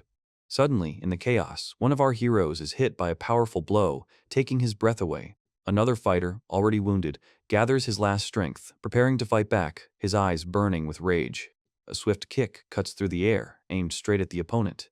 With incredible speed, he dodges the attack, moving out of the line of impact.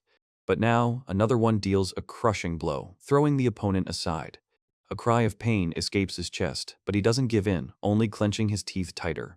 A glowing fist slams down on the enemy, emitting concentrated energy. The blast wave spreads across the area, leaving behind only clouds of smoke.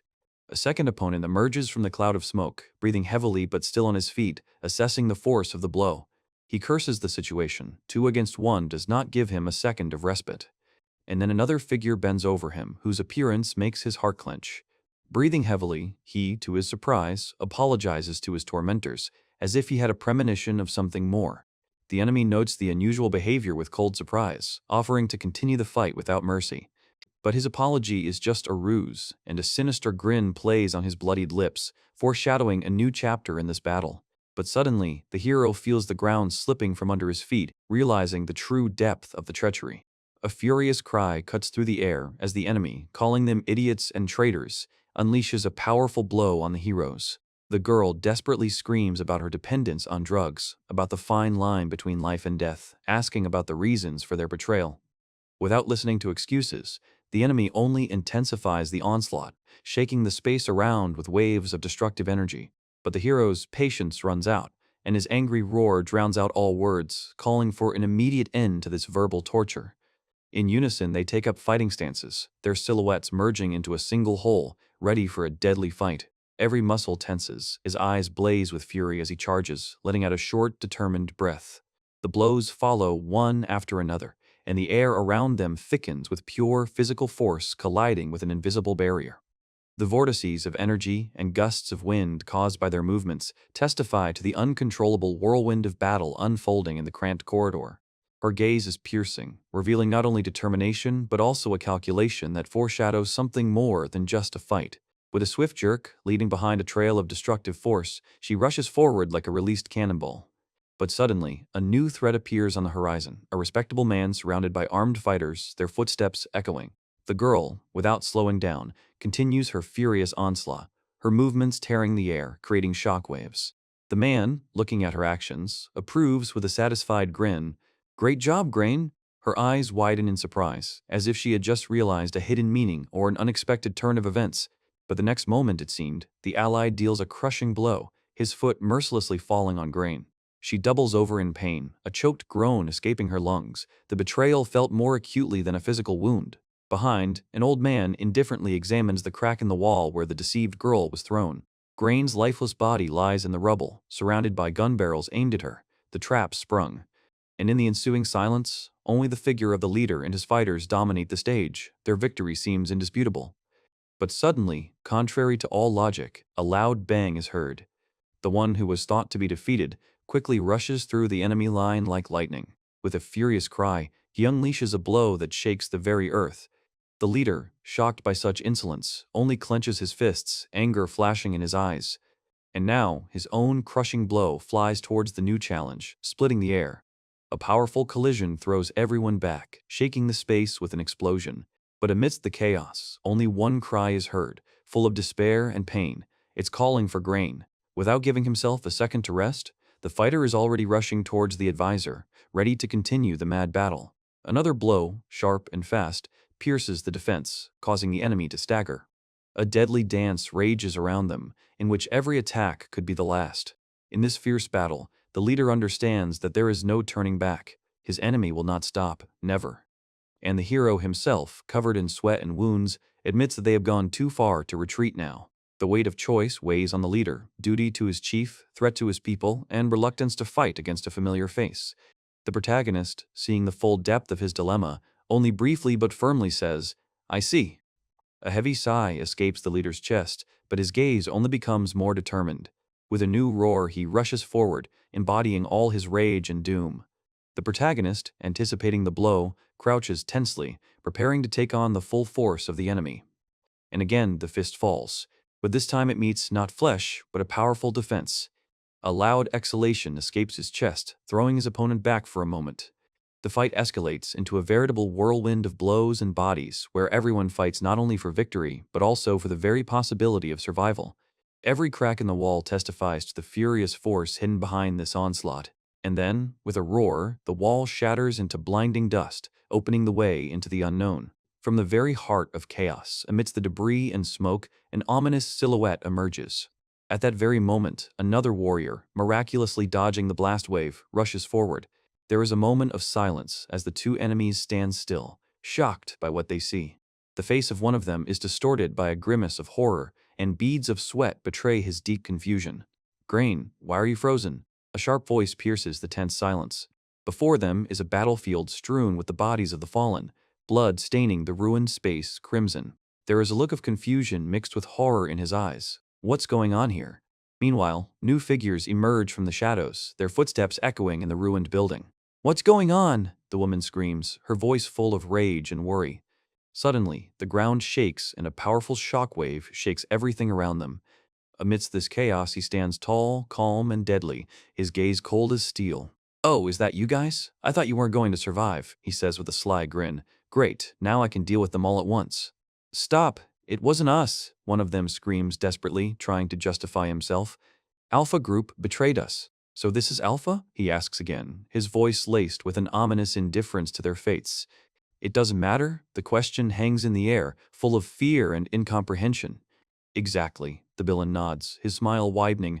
"We were going to wipe this place out anyway, whether it was you or your boss." The prisoner's eyes widen in horror, the realization of hopelessness piercing his soul. "So that's why you killed everyone?" he barely breathes out, while his opponent, with cold nonchalance, explains his bloody plan. But even at this moment, when despair seemed complete, a spark of resistance flared up in the soul of the prisoner. The enemy, unaware of the hidden power, unleashes a crushing blow on him, confident of his victory. A powerful fist cuts through the air, promising an inevitable end, but the captive is already ready for the fight. The wall behind the enemy's back shakes, cracks, and crumbles under the onslaught of monstrous force. But then bewilderment appears on the attacker's face, and then pure shock. His mighty blow is stopped by the hand of the captive, who, like a ghost, slipped out of the deadly trap. In the distance, one of the witnesses to this incredible rescue freezes, amazed by what he saw. Shock is reflected on the girl's face as she realizes that the situation is changing before her eyes. Rage grips the attacker, his plan is falling apart, his victim turns out to be much more dangerous than he expected. And the prisoner, no longer a prisoner, only grins, looking at his defeated enemy with undisguised contempt. Now it is his turn to strike, a counterattack, all-consuming, sweeping away all resistance in its path. At the other end of the vast complex, where the silence is broken only by the clicking of keys, a different drama is unfolding. All the work is done, all the samples have been released, the information has been sent. Only one zone remains, the man sitting at the computer calmly says. He continues, revealing details of his cunning plan, a secret data room, additional samples hidden from everyone. But suddenly, the gaze of the protagonist, standing nearby, becomes sharp and penetrating. Realization hits him, and he asks bluntly with chilling fury, "Did you start all this?" The villain, slowly walking away, merely shrugs, his words sounding confident and ominous. "Even if it's not you, then everything works out in my favor. Perfect." A shadow of anger, mixed with cold determination, crosses the hero's face. He will no longer stand aside. And now, the one who was a prisoner, who fought in the shadows, now appears in all his strength, with one movement breaking the threads of someone else's game. The master manipulator, whose plan seemed flawless, falls to the floor with a crash, a desperate name escaping his lips, Grain. The master manipulator, his plans ruined in an instant, writhes on the ground, choking with coughs. The observers stood frozen in stupefaction, their faces reflecting pure shock and absolute disbelief at what was happening. But there is no respite. With a furious cry of vengeance, a new shadow bursts into the battle, rushing forward. The enemy, only grinning, meets him with a look full of self-confident superiority. Blow, another blow, and the air around thickens from an unprecedented force that crushes everything in its path. A sudden realization flashes in the fighter's eyes. Something has changed, something has become completely different. And then a desperate cry rings out, "Advisor, behind you, be careful," foreshadowing imminent danger. The stranger materializes behind you, his movements are lightning fast, and the target is defenseless. The fist crashes down on his body with crushing force, throwing the fighter away like a weightless toy. Pain pierces every cell, blood runs down his chin, but he refuses to give in. One more blow and the world explodes into white fragments. The body responds with a new wave of agony. He falls heavily to the ground, choking on a cough, his strength fading with each passing second. I blocked him, but he's too strong, faster than ever, thoughts race through my head. How am I supposed to fight him? In this tense moment, the woman says a name full of anxiety and hope. Chris? The wielder of the mysterious power turns to her, his words full of icy irony. Oh, is it your turn now? He sarcastically suggests that she turn to Simon for help, hinting at their special relationship. In response, there is only a sharp turn of the head and a look in which challenge and determination were mixed. A sneer crosses Chris's face, his confidence seemingly unshakable. But the next attack, a lightning-fast kick, throws the girl away like a rag doll. And then, for the first time, a slight look of bewilderment flashes in Chris's eyes. But she's not one to give up. In the blink of an eye, the girl regains her balance and strikes back.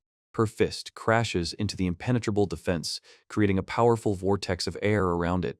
The ground cracks beneath our feet from the sheer force of the impact. The girl doesn't slow down, unleashing a hail of blows on her opponent, but Chris continues to parry them.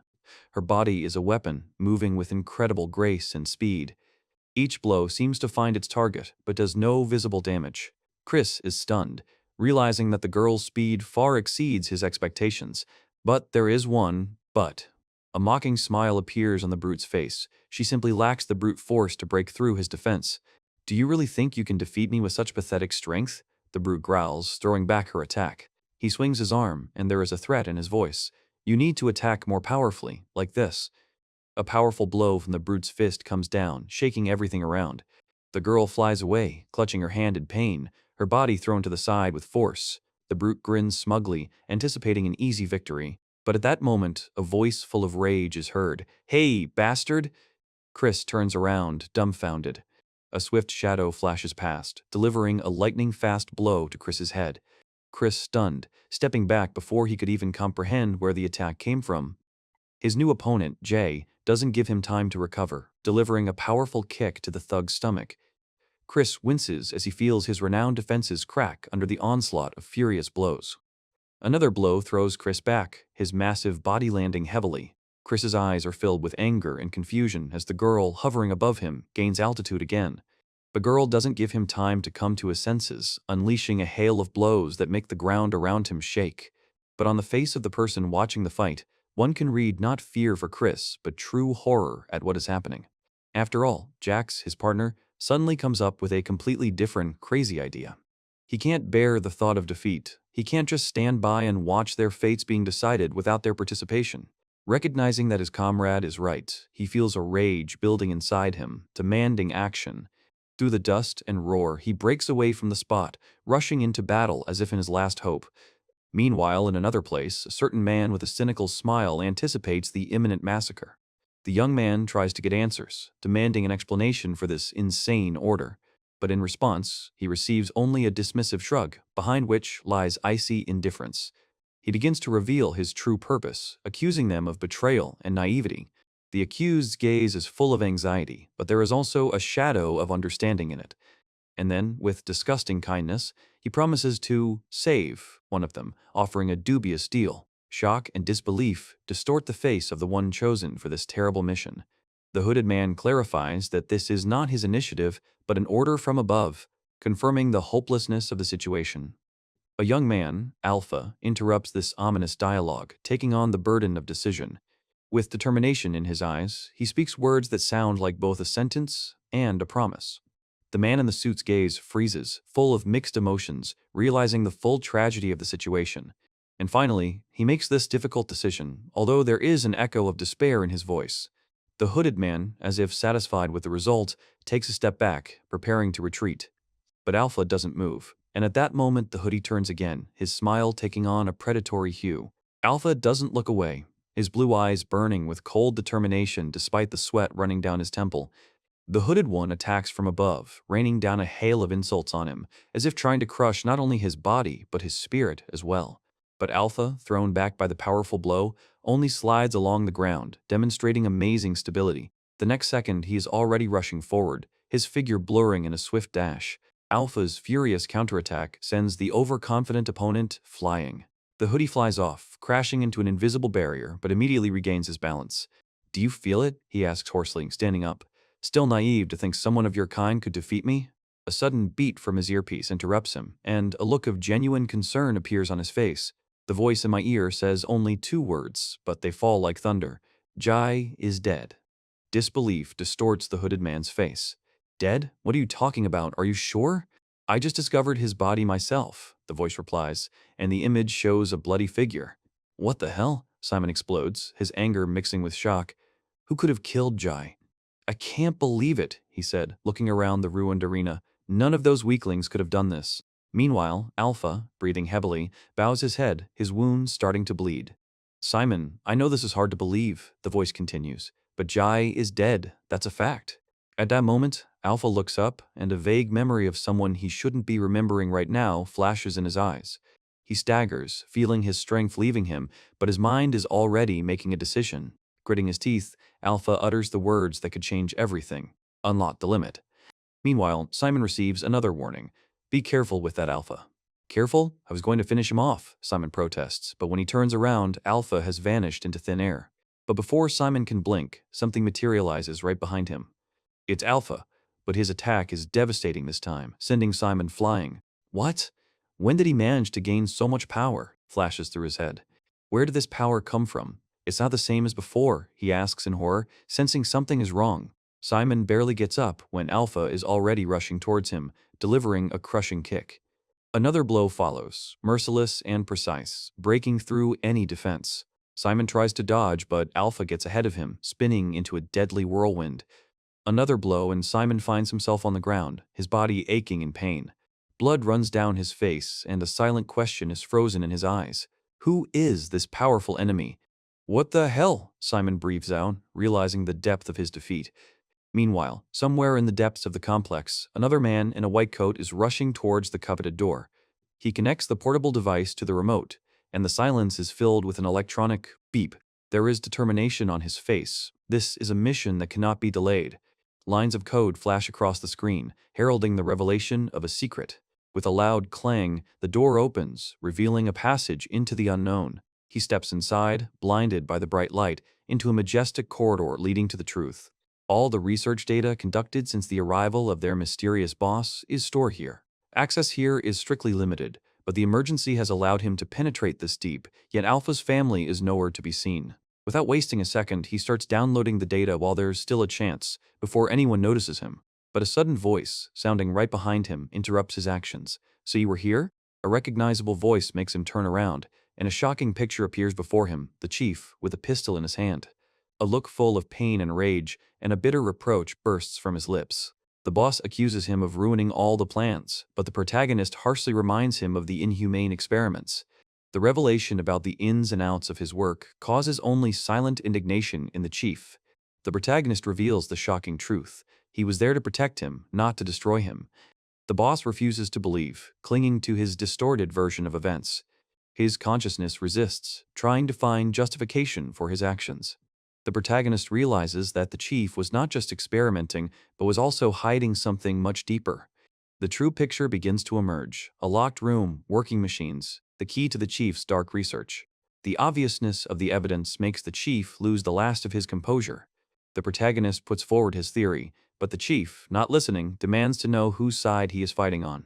There is a moment of silence before the protagonist decides to speak the name. The desperate chief, realizing the hopelessness of the situation, tries to use the protagonist for his own salvation. The protagonist only smiles bitterly, knowing that it is useless. The chief's anger reaches its limit, and he demands a direct answer. The protagonist seems to be distracted to collect his final thoughts. The name is spoken, the Union, but his words are laced with self-flagellation and bitter truth. The boss interrupts him, not wanting to hear any excuses or confessions. But the protagonist delivers the final verdict, uniting them both in a common guilt. These words hit the chief right in the heart, causing him to shudder with sudden realization. The protagonist looks on, full of inhuman determination, as if he had just broken the last bonds. And at that moment, the chief feels a physical blow from which his body shakes, as if it is being eaten away from the inside. There is a deafening shot, and he collapses to the floor, leaving a trail of blood. The old man, breathing heavily, holds a smoking pistol in his hands, his face distorted with pain and despair. The protagonist himself, covered in sweat and with blood on his lips, exhales heavily, but his gaze remains sharp. He presses his bloody hand to his stomach, where a wound gapes, and he too has been hit by a bullet. Two bodies on the floor, one almost lifeless, the other bleeding, and an old man with a pistol standing over them. "I won't die here like you," the old man croaks, his voice full of heart-rending pride and denial. He coughs, turning his head with difficulty towards the chief, who is now showing no signs of life. But suddenly, the protagonist takes off, turning into a blurry shadow, so fast that he is barely noticeable. The hooded enemy freezes, his mind consumed by a single thought. Was he hiding his power? The protagonist's first move is to unleash a crushing kick on the enemy. His eyes, now blue and blazing, are full of cold fury and unbending will. With incredible speed, he delivers a series of blows, causing the opponent to double over in pain. The masked enemy's face contorts into a grimace of despair. Damn it! The protagonist becomes a whirlwind of attacks, his fists and feet slashing through the air with destructive force. The enemy flies back, breaking everything in its path. A cloud of dust and debris rises around it. But the protagonist is relentless. He rushes forward again, not giving a second to rest. Another crushing blow shakes the enemy's body, depriving him of the remaining resistance, and the final lunge sends him flying, leaving only a blurry trace of the mighty force on the floor. Finally, the enemy is met with a truly powerful blow, distorting his features in a grimace of pain. The earth shakes under a new attack, the energy of which spreads in waves. Dust and debris rise into the air, obscuring the battlefield in a whirlwind of chaos. But through the clouds of dust, the hero's piercing gaze shines with a blue fire, full of indomitable will. And then, to my surprise, the enemy slowly rises, his rage only growing stronger. The hero breathes heavily, assessing the situation, while the silhouette of the undefeated enemy looms before him. "How dare you, you pathetic specimen?" he growls, his voice filled with contempt and pure hatred. In response, a deafening explosion is heard, and a powerful wave of energy rushes towards the hero. The hero only has time to widen his eyes for a moment, realizing the mortal threat. The wall behind the hero collapses under the onslaught of a monstrous force, shaking everything around. A deft move, and the hero dodges another wave of destruction, evading the inevitable. Debris rises into the air as the ground beneath the enemy's feet begins to crack and collapse. "Damn you! Where are you?" the enemy screams, trying to find his target through the veil of dust. There is only dust in the air, and only his desperate question echoes throughout the destroyed space. "Are you there?" But suddenly, as if from nowhere, a hero appears, delivering a crushing blow from the air. An instant movement and an iron grip encircles the enemy's head, depriving him of any opportunity to resist. This is followed by a flurry of blows, each of which shakes the opponent's body. A powerful impulse sends the enemy flying downwards, sealing their fate. The hero rises above the battlefield, his power pulsing around him, heralding the end. And here he is, defeated, bleeding. His cry of pain breaks the silence, foreshadowing the end. Even after the might that has befallen him, the defeated hero stands, bloodied but unyielding, among the ruins. His companion, wounded and devastated, only smiles, breathing out words full of despair and weariness. Meanwhile, Grain, their enemy, condescendingly praises their perseverance, but his words are only a harbinger of the final verdict. In response to the audacity of the fallen, with a devilish click, his formidable weapon points its multi-barreled mouth, ready to spew out death. But something disturbs the serene self-confidence, causing Grain to turn around in bewilderment. Shedding his veils, the towering hero reveals his true rage, unleashing his destructive machine. Through pain and rage, the defeated hero screams the name of his tormentor, full of despair and defiance. Unable to contain his righteous anger, the towering hero spews out a command for death, his eyes blazing with hatred. And so, a steel squall falls upon Grain, tearing through the air and sweeping away everything in its path. A blast wave covers the battlefield, leaving behind only clouds of smoke and silence. But even such a devastating attack does not bring him satisfaction, and a slight look of surprise can be seen on the face of the towering hero. Suddenly, invisible blows pierce the air, causing Grain's body to shudder. A powerful leap lifts him off the ground, leaving a crater of destruction in his wake. From on high, the towering hero spews flames once again, raining down a hail of death on his opponent. But Grain is not so simple. He escapes the deadly squall, moving at incredible speed. Shots tear up the ground around him, but he remains unharmed. The weapons are ready to attack again, their barrels spinning, heralding a new wave of destruction. And then, the wounded, defeated hero, having gathered his last strength, himself spews out a curse, challenging Grain. The entire battle arena is shrouded in clouds of smoke and dust, obscuring what is happening from view. But through the veil comes Grain's grin, who, although annoyed, is still full of confidence in his victory. But when the smoke finally clears, a bloodied, motionless counselor appears before Grain. At that very moment, a desperate cry was heard from somewhere behind him, calling his name. The girl, full of horror and despair, cannot believe her eyes when she looks at her fallen ally. And then, like a whirlwind of retribution, the hero flies out of the clouds of dust, delivering a powerful blow. The fist meets the target, the air around it shaking with the booming echo of the collision. Grain flinches from the sudden blow, his face contorted in pain and surprise. The hero, breathing heavily, gathers his last strength, each blow echoing through his body as unbearable pain. His attack explodes, sending out a shockwave around him that can change the course of a battle. The girl, holding her breath, shouts out the advisor's name again, trying to comprehend what is happening. And Grain, mockingly looking at the once again defeated hero, triumphs. "You still don't understand. You will never defeat us, samples." A smug grin plays on his face. "You're just little bugs." But from under the heavy shadow comes the hoarse voice of the advisor, refuting his words. To Grain's surprise, the one who seemed defeated suddenly stands up, clutching his leg with an iron grip. The girl screams in amazement as she sees the situation change dramatically. Grain, his face contorted with shock and disbelief, mutters that this can't be happening. The advisor, his eyes blazing with determination, declares that they are not just specimens, they are something more. Grain grits his teeth as he feels his opponent's strength grow and his confidence slowly crumble. The hero, rising again with pain on his face but with new hope, looks at what is happening. He takes the plunge, activating something in his hand and firmly declaring, "We are humans." And while the sky above the arena blossoms with myriads of stars, the fate of this fight hangs in the balance, ready to turn upside down.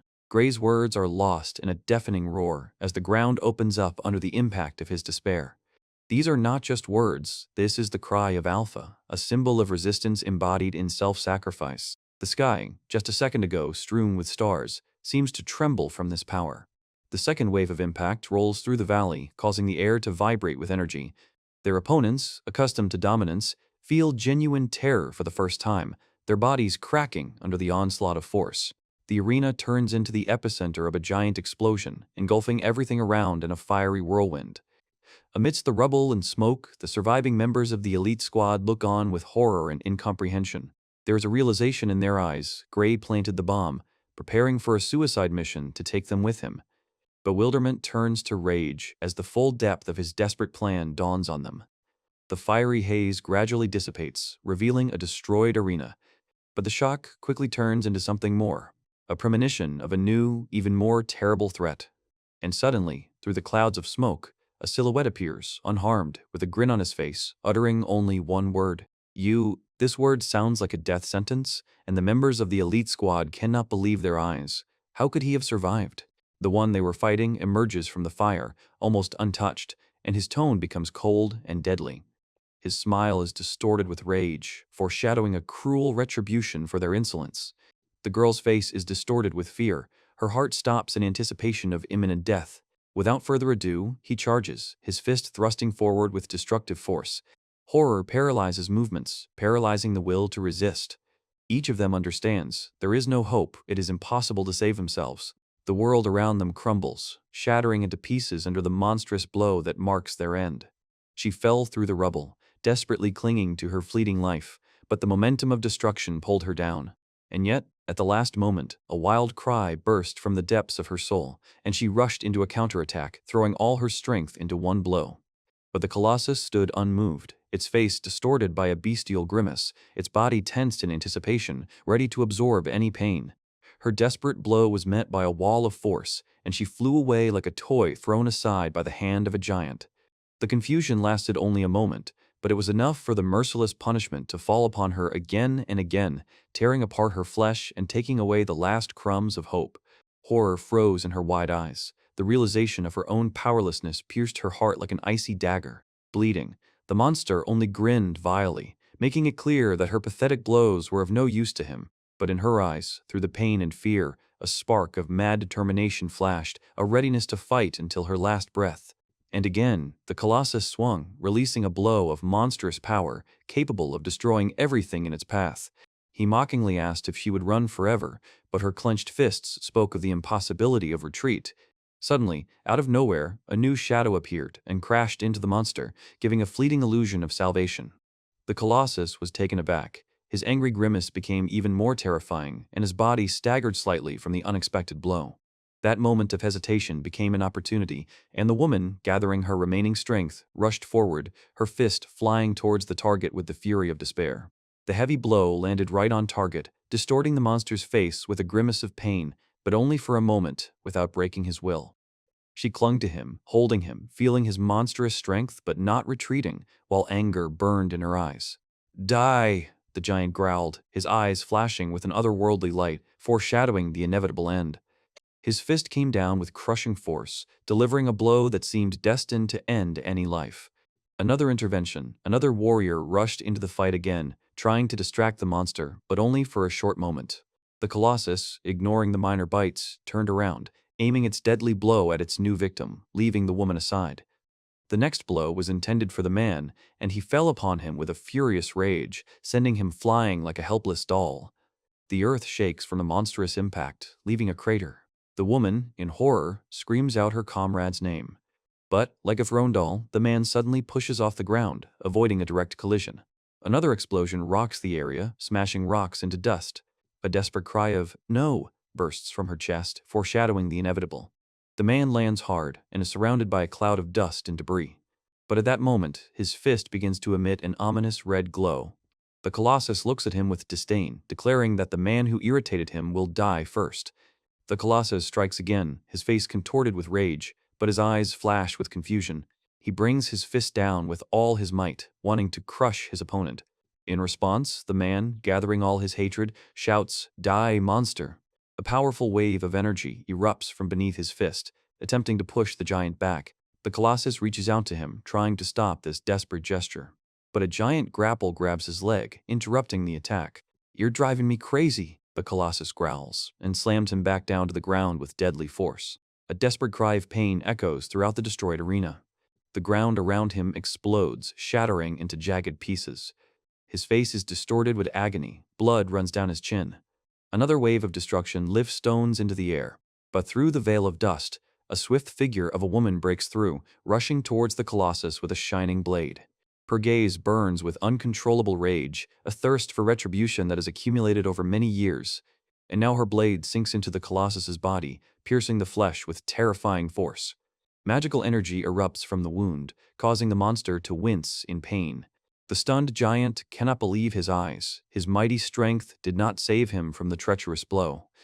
She breathes heavily, but there is a cold, almost triumphant mockery in her voice.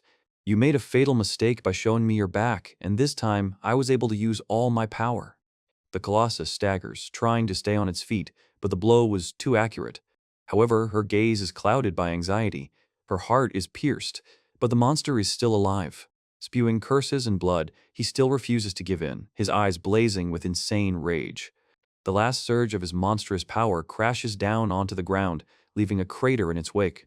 But this is not enough. The defeated Colossus falls into its own grave, torn apart by his desperate blow. Chris exhales exhaustedly, his chest heaving with tension, but the monster is finally defeated. She scans the ruined landscape, searching for another wounded hero who helped her in this fight. Rushing towards him, she hears his weak but insistent question about the fate of the monster.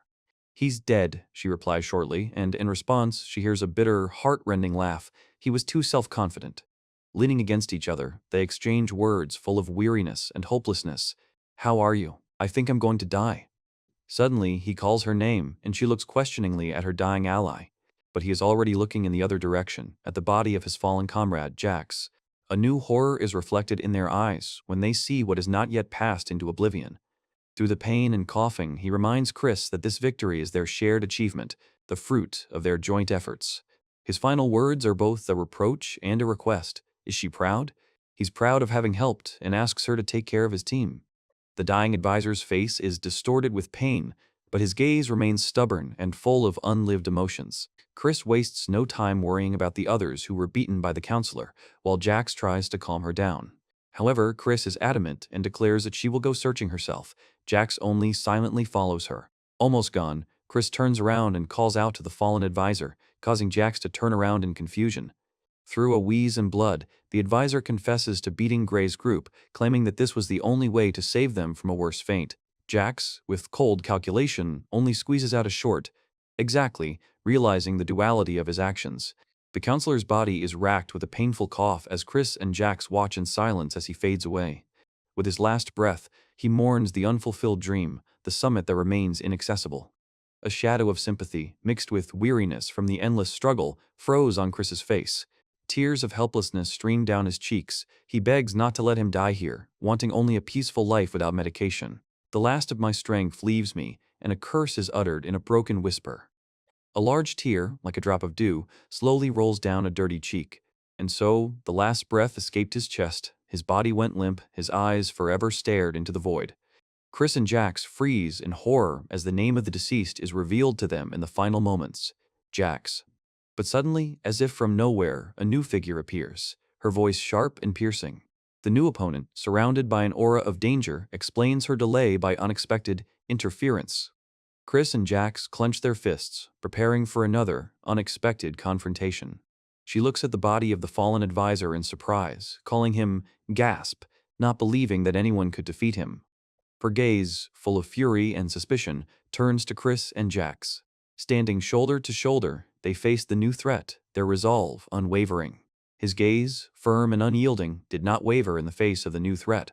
When he gave the order, his voice sounded like a verdict, devoid of doubt. A sinister smile blossoms on her face, foreshadowing a cruel reprisal.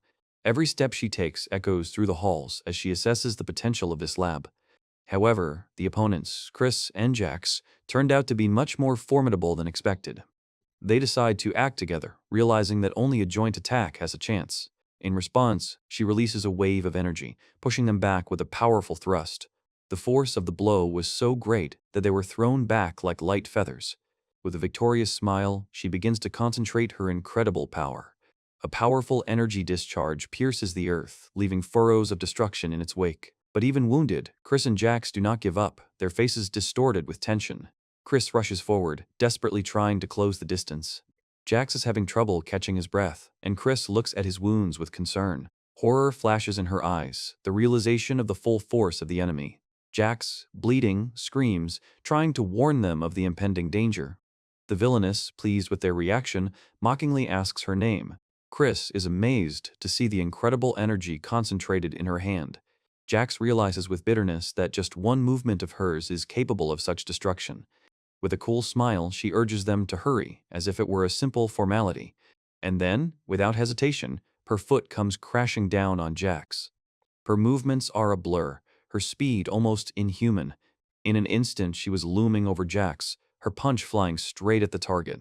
His eyes reflect the realization of his inevitable fate. He is too slow to dodge. Blood splatters, and in his thoughts there is only one terrifying question.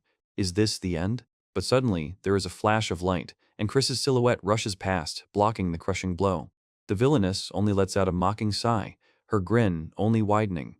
A wounded Jax barely whispers her name, and Chris, full of determination, shouts at him to hide behind her back. Jax jumps back, leaving Chris alone to face the imminent threat. Chris unleashes a flurry of his swift strikes on the enemy. But she only gracefully dodges, sarcastically noting that her strength lies in speed. The response is a lightning-fast swing, forcing Chris to barely manage to jump back. The force of this impact is such that even concrete structures crack and collapse. Her gaze remains cold and smug, as if the game has just begun. Chris doesn't give up and strikes back with a desperate blow. But every movement is difficult for her, and pain and fatigue are reflected on her face. Deep down, she knows she's weakened, that her former speed and reflexes have left her after the last battle. The enemy closes the distance again, advancing with threatening determination. With a slight grin, she teases, wondering if Chris is exhausted after her fight with Gasp. Chris tries her best to fend off the new attack, but her movements lack the sharpness they once had. It's an unequal fight, where every blow destroys not only the surroundings, but also the defender's last strength. Pain pierces her. A fresh wound torments her already exhausted body. A new wave of attacks falls upon the exhausted warrior, giving her no respite. A malicious grin blossoms on the face of the enemy, anticipating a quick reprisal. And now, another blow finds its target, knocking the last crumbs of resistance out of Chris. The knees give way, the body refuses to obey, collapsing onto the tortured ground. "It's boring," she says. "It's time to end." The words sound like an icy sentence. Suddenly, from somewhere above, another blow falls, stunning her. But before Chris can even process what's happening, someone else bursts into the fray. A swift blow, and the first attacker is thrown back by an invisible force. But the leader only smiles, her gaze expressing neither surprise nor anger. An aura of power surrounds the new fighter, ready to accept the challenge and fight for someone else's life. Through a fog of pain, Chris tries to rise, every muscle screaming with tension. Her gaze focuses on something that evokes a new, chilling horror. A shudder runs through her entire body, not from the cold, but from the awareness of her imminent death. The opponent's smile grows even wider, and her face is now stained with someone else's blood. She holds in her hand the decapitated body that just a moment ago saved Chris. And so, the severed head, with empty eyes, falls to the ground, completing the eerie spectacle. In the depths of the corridor, where light struggles with shadow, something is rushing forward. Despair and a cry freeze on the face of someone who has just lost his life. A powerful blow shakes the walls, tearing space to shreds, heralding a new round of chaos. The response was a mad, deadly kick, filled with desperate anger. But the enemy does not intend to give in, rapidly closing the distance. And now the fist is digging into the body, knocking the last air out of the lungs. Every movement is followed by piercing pain, but the will to fight is still alive. A flame of wild rage flares up on the face, distorted by suffering. The crushing counterblow comes down again, shaking all being. The body flies away, floating helplessly in the air, but the pursuit does not stop. Blood runs down his chin, but his gaze remains defiant. A storm of destructive force rages around, tearing the fabric of reality to shreds. He soars upwards like a toy in someone else's hands, unable to resist. Every nerve is pierced by agony, but from the depths of the soul, a new cry breaks out. In the epicenter of this whirlwind, the hero can barely stand on his feet, but his spirit is not broken. The fall shakes the earth, leaving a deep imprint on the distorted space. And then, when it seemed that his strength had run out, his eyes flashed with an ominous purple light. In response to this madness, the enemy's gaze turns steely, foreshadowing a storm. And instantly, the world explodes in a wave of destructive energy, sweeping away everything in its path. He himself becomes the heart of this chaos, releasing all his rage. The hero, gritting his teeth, prepares to take on the full force of this madness. The walls cannot withstand the pressure and crack under the inhuman force. And in an instant, the building crumbles into dust, signaling the peak of the confrontation. The roof collapses, debris flies into the sky, and the once majestic structure turns into a cloud of acrid dust. The glass walls shatter into thousands of pieces, revealing the building's interior like torn flesh. Amidst the chaos and smoke, the silhouette of a fallen enemy emerges, a huge, twisted form frozen in the stone of defeat. The hero himself stands, gasping for breath, his body wounded, and there is blood on his lips, a heavy price for this victory. He can barely keep his feet as the last echoes of battle burn out around him and the ruins slowly settle. His eyes reflect fatigue, but also an indomitable will that has been through hell. Suddenly, through the dust, a new figure appears, a familiar silhouette, illuminated by an ominous red light. The doctor, horrified, recognizes the wounded warrior as Alpha, not believing his eyes. He stares in shock at the fallen Simon, the central office agent, unable to comprehend the scale of what has happened. Alpha only tiredly wipes the blood from his lips, his silence speaking louder than any words. But a nasty smile appears on the doctor's face when he says that this was exactly the result he had been seeking for so long. He raises his pistol, and there is a note of resentment in his voice. Because of this battle, he lost his promotion. A shot rings out, and the doctor, with mad fury, blames Alpha for all his failures. But the bullets are powerless against the one who just crushed the Colossus, and Alpha barely dodges without flinching. He looks at the doctor with cold arrogance, as if he were nothing more than an annoying nuisance. The old man, shaking with rage, screams that Alpha has no right to betray the one who gave him this inhuman power. He continues to fire, frantically questioning whether Alpha thinks he could be so strong without his help. However, the store is empty, and panic flashes in the doctor's eyes as he realizes his helplessness. Alpha turns and walks away calmly, leaving the doctor in the dust, who shouts after him where he dares go. His desperate voice echoes throughout the ruined room. "I gave you power. It was me." But the hero merely continues on his way, leaving the mad creator behind. The doctor, choking with rage, explains that the experiment was his initiative, but permission was granted by someone much higher up. But Alpha cuts him off coldly, claiming that he never asked for this power and that he doesn't need it at all. The mad scientist is shocked by such sacrilege and cries out about humanity's centuries-old desire for this power. He calls it evolution, and Alpha's contempt for his creation is pathetic and unworthy. Alpha, without deigning to answer him, continues on his way, and the doctor throws only one question after him. With a vile grin distorting his face, he declares, "Going to Heinel is useless. You will only find his corpse." This shocking news makes Alpha stop abruptly, frozen in place, and the doctor, enjoying the moment, joyfully admits that he dealt with the traitor himself. Alpha's gaze becomes deathly cold, and undisguised rage blazes in it. Images of the past flash through his mind, the faces of those who were dear to him and who fell victim to the ambitions of others. The doctor, exultant, demands complete submission, bursting into a mad laugh that shakes the ruined hall. His face is distorted with fanatical obsession, every nerve is tense in anticipation of victory. But Alpha's eyes sparkle with pure, indomitable power, ready to burst forth. Suddenly, a powerful explosion crushes the surrounding structure, tearing it apart. Inside, at the epicenter of destruction, dust and debris rise into the sky, obscuring everything around. Alpha is breathing heavily, his body burning from the effort. His silhouette, full of determination, emerges from the clouds of smoke. And, on the floor, among the cracks, a deep crater gapes. Within it, twisted and lifeless, lies the doctor, his body a mere pitiful trophy of his own insane pride. But suddenly, a mysterious figure appears from the darkness, holding something terrible in his hand, and smiles in anticipation. A shocked scream gets stuck in the heroine's throat, and a thin stream of blood runs down her cheek. But the mysterious figure only smiles crookedly, her gaze full of malicious triumph. The doctor's lifeless body flies away, discarded by a careless movement. A spark of primal rage flashes in the heroine's eyes, and the burning pain recedes into the background. Like a released arrow, she takes off, leaving behind only a blurry silhouette. Her furious onslaught comes up against an invisible, unshakable wall. Every muscle of the heroine is tense to the limit, and her teeth are clenched in a silent roar of despair. The villainess, however, seemed not to even move from her place, only strengthening her mysterious defense.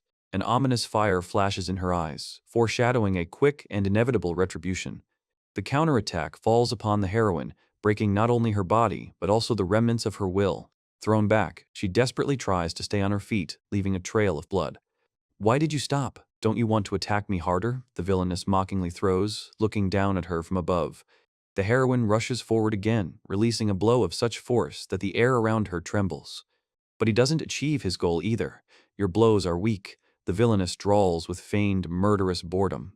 As if casually, she deflects the deadly attack, causing the heroine to miss. Seizing the moment, the villainess quickly slides to the side, preparing for the decisive attack. The place where she had just been trembles from the heroine's belated, powerful blow. But the enemy is already hovering in the air, like a thrown doll, devoid of weight and gravity. The deadly comet hurtles downwards, its eyes burning with crimson flames of battle lust. And the heroine crashes into the ground with a dull groan, leaving behind only a smoking crater from the crushing blow. The deadly comet hurtles downward, its eyes burning crimson with the lust for battle. And with a dull groan, the heroine slams into the ground, leaving behind only a smoking crater from the crushing impact. A new wave of red energy pierces her through, tearing a desperate cry from her chest. She falls, and in her eyes only burning pain and incomprehension of what is happening are reflected. The enemy doesn't hesitate, delivering a crushing blow from above, which throws the heroine even further away. Like a limp doll, she flies through the air, leaving behind only a trail of destruction and despair. And again, with a crunch and a crash, the heroine's body meets the ground, shrouded in a cloud of dust and a new portion of pain. Above the fallen figure towers her opponent, whose dark shadow foreshadows imminent retribution. A sinister smile distorts the stranger's face, and her red eyes radiate cold triumph over the defeated one. Suddenly, out of nowhere, a dark spike pierces her body, knocking out the last of her air and hope. A heart-rending scream rent the air, but it only brought perverse pleasure to her tormentor. "Oh, how nice it is to hear your scream, so beautiful," the predator whispers, enjoying the agony of her victim. But even in agony, the heroine finds the strength to resist, trying to get up, her face distorted with determination, and then the opponent raises her crimson blade, preparing for the merciless completion of the torture. With a screech of air, the blade falls upon her, leaving a bloody mark on her face and another cry of pain. One after another, merciless blows shred her body, breaking her will to resist, erasing her into dust. Each blow echoes through the air with destruction, shaking the very reality around them. It's annoying, but you're pretty strong for a paragon, she says, stepping on the fallen woman with her foot, her words laced with annoyance. Now, die, she declares with chilling coldness, increasing the pressure, anticipating the finale. But suddenly, her gaze breaks away from her victim, catching sight of something strange and threatening behind her. A huge piece of concrete, torn to pieces, is rushing straight towards her at incredible speed. A powerful blow shakes the air, but she manages to dodge the falling concrete avalanche at the last moment. Anger contorts her face as she gathers a crimson ball of concentrated energy in her hand. And at the same moment, another, with a cry of complete contempt, brings down her bloody blow on him. He manages to put his hand up to block her attack, but feels his bones crack under the pressure. A scarlet rage flashes in his eyes, and his clenched teeth only increase the tension. He holds the blow firmly, despite the fact that the defense itself begins to crumble. With an explosive force, he pushes back the attack, releasing a powerful stream of white energy in response. She looks at him in bewilderment, her displeasure growing into seething anger at his insolence. Undeterred, she strikes again, shaking the ground around her and tearing it apart with bloody energy. The blow breaks through his defense, but he stubbornly holds on, not allowing himself to break. The blast wave throws him back, hurling him in a deadly dance of debris and crimson flashes. A wicked grin appears on her face as she mocks his helplessness. Her gaze, full of self-satisfaction, glides over the departing figure, savoring every second. But suddenly, like a ghost, he materializes right in front of her, striking with a swift blow. Surprise crosses her face as she realizes the true speed and power of his counterattack. His fist, shrouded in shining power, slams into her defense with a deafening crack. Her eyes, full of shock and pain, reflect a bright blue flame. She flies back, and blue energy literally cuts through the air around her, hitting those standing nearby. Still dazed, she falls through the rubble as a new, destructive wave erupts below. The others follow suit, plunging into chaos where every piece of concrete becomes a deadly threat. The wounded witch comes to, feeling only the cold ground and the taste of her own blood. Rage clouds his vision as the blood running down his neck reminds him of the wound he suffered. Something dark and pulsating oozes from her hand, as if her very power is leaking out along with her life. She stumbles, losing her balance. The world around her blurs into scarlet spots. Her head is foggy. She cannot comprehend the reason for her fall, her humiliation.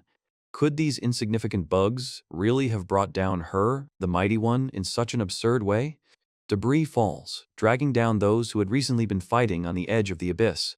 Amidst the dust and blood, Chris hears his hoarse voice calling out to the one lying next to him. Through pain and exhaustion, she peers at his motionless figure, thirsting for an answer. His answer is grating, foreshadowing the inevitable end, and he turns his question to her. Chris acknowledges his fate, and the advisor, half conscious, whispers about the end that has come, which he has been waiting for.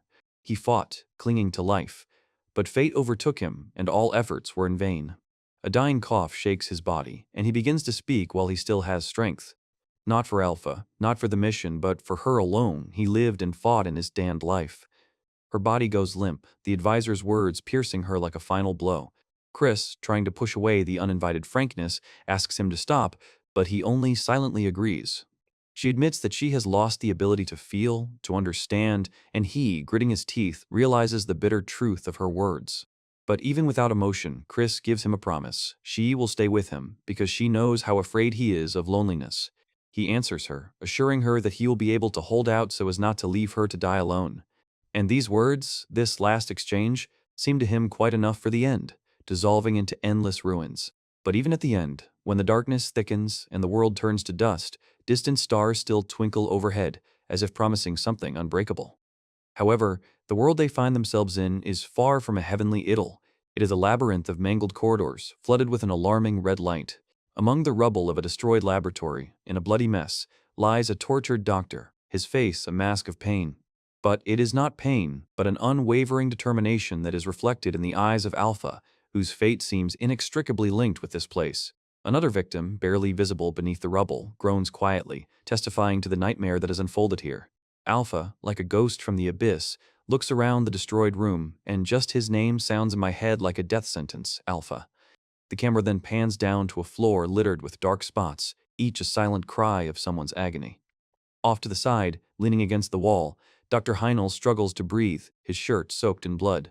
And when Alpha finally approaches, his voice is sharp, but with a subtle note of concern. Dr. Heinel? Oh, I'm so glad you're okay, Heinel croaks as Alpha watches him suffer in silence. Have you unlocked your limit? The doctor asks, and after a brief moment, Alpha answers affirmatively, yes. That's right, it's meant to be used in situations like these, Heinel croaks, coughing again. To fight Central Office agents, you'll have to give it your all, even at the cost of destroying your own body. Alpha listens, his face hardening as he realizes the scale of the sacrifice ahead. Thank you, the doctor whispers, pressing his palm to the wound. Without your help, I wouldn't have been able to finish what I started. Heinel, we'll save the thanks for later, Alpha snaps, his gaze now fixed on the future, full of uncertainty. But the doctor's words pierce him like poisonous arrows. Alpha, as I thought, your family is here as samples. The horrific truth hits Alpha, his gaze becoming sharp, full of rage and despair. There are only 2 specimens left, Heinel continues, barely audible. I don't know why they're alone, but they're still alive. And one of them is your family. Each word echoes in the silence, leaving no doubt. The doctor collapses, his last cough tinged with blood, but his message is clear: time is running out. His last will, a desperate cry, pierces the air. Hurry, find your family and run. The doctor's face is distorted by a grimace of pain and deepest remorse for everything that happened within these walls. His words are interrupted by a cough, but the regret for the wrong path they chose from the very beginning knows no bounds. We have sinned, is the dying man's whisper, accusing not only him but all those involved. He collapses completely, admitting their collective guilt, and says, "We will not be forgiven." One last breath, one last word, and the doctor's body falls lifelessly onto the bloody floor, leaving the hero alone with the hard truth. A fire of determination flashes in the hero's eyes. Now he knows what he must do. But a new figure appears on the way, indifferently throwing out the question of Heinel's fate. The contemptuous tone and words about wasted time reveal the true nature of this stranger as the walls begin to shake. Explosions shake the ground and clouds of dust rise above the laboratory, foreshadowing the imminent death of everything around. A white, acrid cloud sweeps through the corridors, filling every corner. It spreads at an alarming rate, leaving only chaos and destruction in its wake. The hero and the stranger find themselves trapped, surrounded by this toxic fog. A sinister grin appears on the stranger's face. This is not a natural disaster, but their own plan. To kill these bugs, he says, we filled the entire laboratory with gas. The realization of the whole picture of horror illuminates the hero's face, filling him with angry rage. Project Alpha begins its bloody conclusion. The building turns into a blazing inferno, the red glow consuming everything around. A thick, suffocating gas envelops the hero, penetrating his lungs and depriving him of strength. A new pain pierces his body. A deafening blow deprives him of the last shreds of consciousness. The masked opponent, confident of his victory, watches intently, making sure the hero falls. But no! The hero, at the last moment mustering his will, rushes forward, trying to reach the enemy, enveloped in an icy whirlwind. The enemy's thoughts race through his head. He's weak. With such power, he couldn't defeat Simon and Jem. Did the battle with Simon really exhaust him that much? Without hesitation, the enemy releases a powerful energy charge, aiming to finish off the weakened opponent. A bluish blade of energy cuts through the air, aimed precisely at the target, leaving no chance for evasion. But the hero, gritting his teeth, deflects the blow with his hand, sparks of energy flying apart upon contact. The hero's furious fist breaks through the enemy's defense, colliding with his energy barrier. Surprise and alarm flash in the enemy's eyes. He suddenly got stronger. The realization pierces him. The hero's counterattack creates a shockwave capable of splitting the ground, forcing the enemy to jump back. A deep, cracked mark remains under the enemy's feet where he had just stood. The force of the blow leaves traces of destruction, demonstrating the hero's increased strength. The two fighters part ways again, the evidence of a recent violent clash around them. The hero's face reflects extreme tension. Every muscle screams with pain and effort. That's it, the enemy realizes. Your strength and body are out of balance. Even with such power, you can't withstand the excess. He continues his thought. You have not revealed your true strength, and your body will pay for every blow. The enemy doesn't give the hero a break, quickly rushing into the attack with a powerful kick. The hero manages to block, but the force of the blow shakes him, causing him to flinch.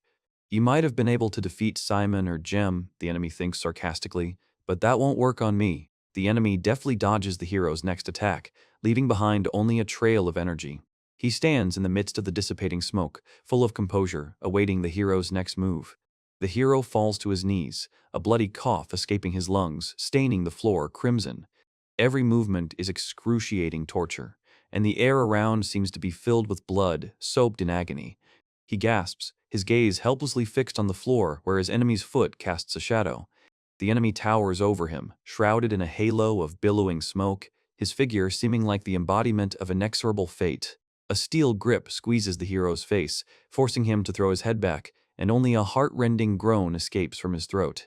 "I admit, you turned out to be stronger than I expected," the opponent says with cold superiority. "The lab explosion and the poison gas should have finished everyone off here," he continues, not letting go of his victim. A wicked grin is hidden behind his mask as he adds, "So, of course, your comrades are dead too. Rest in peace," he concludes, raising his hand for the final, fatal blow. But at that very moment, through pain and despair, the hero's fist clenches on the enemy's chest. With incredible effort, he puts the last of his strength into a single, desperate blow. A shock runs through the enemy's body, knocking the last of his composure out of him. The enemy recoils, not believing this daring counterattack, having felt the real damage. Blood flows from the hero's lips again, but his face shows not pain but furious determination. The force of the blow knocks the enemy back, breaking the smoke curtains around them. The enemy stops abruptly, his mask hiding his expression, but his tense posture makes it clear that he is shocked. The hero staggers to his feet, each breath coming with incredible difficulty. His gaze, full of indomitable will, pierces the clouds of smoke, and on his face there are only bloody splashes and dust. "Hmm?" the enemy says, a hint of surprise, or perhaps even anticipation, creeping into his voice. His gaze slides past the wounded hero, heading towards the mysterious glowing capsules in the depths of the room. The enemy realizes that he ended up exactly where he was directed. The place was protected from external influences, which confirmed its importance. His gaze glides around, noticing something that catches his attention. Previously hidden details. He wonders if it is possible that some living creatures, those very specimens, still remain in this place. The wounded hero, barely breathing, tries to understand what exactly attracted the enemy's attention in this strange, long-abandoned laboratory. The words about surviving specimens cause him confusion and anxiety because he remembers completely different orders. Meanwhile, the image of another person emerges in the hero's mind, whose thoughts are full of despair and haste.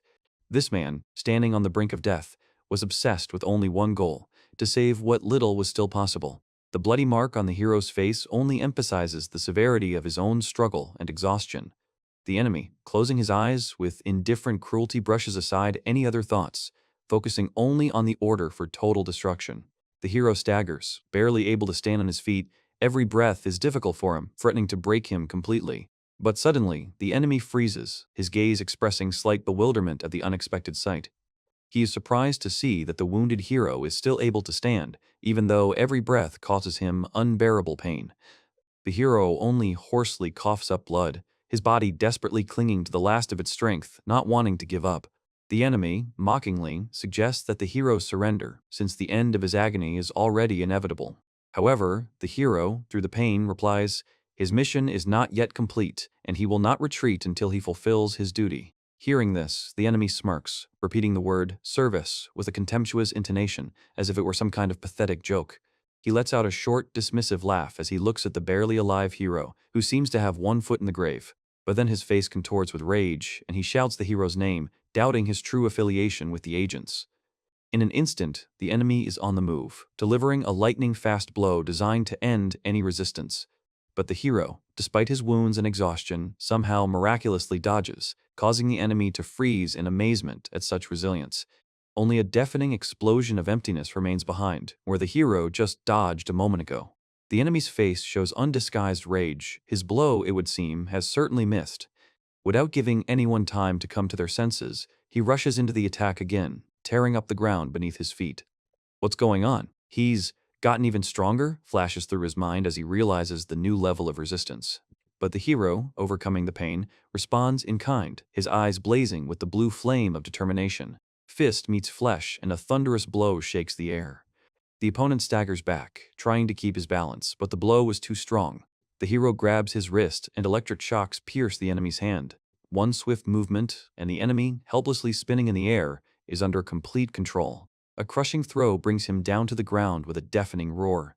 The ground cracks and splits beneath him, confirming the monstrous force of the impact. But the hero also pays his price. Blood oozes from his wounded hands, and his strength is waning. Every breath is hard to take, but he stands there, swaying, challenging fate itself. He looks hard at the sight of the enemy's fall, surrounded by debris and dust. The enemy's gaze, rising to the smoke, is full of unimaginable surprise. Are you capable of even greater power? The hero only breathes heavily, his eyes grow dim, but do not go out. The enemy, gritting his teeth, clenches his fist, and a mad fire lights up in his eyes again. And this force, suppressed only for a moment, now bursts out with redoubled fury. His pupils glow an ominous scarlet, foreshadowing something far more dangerous.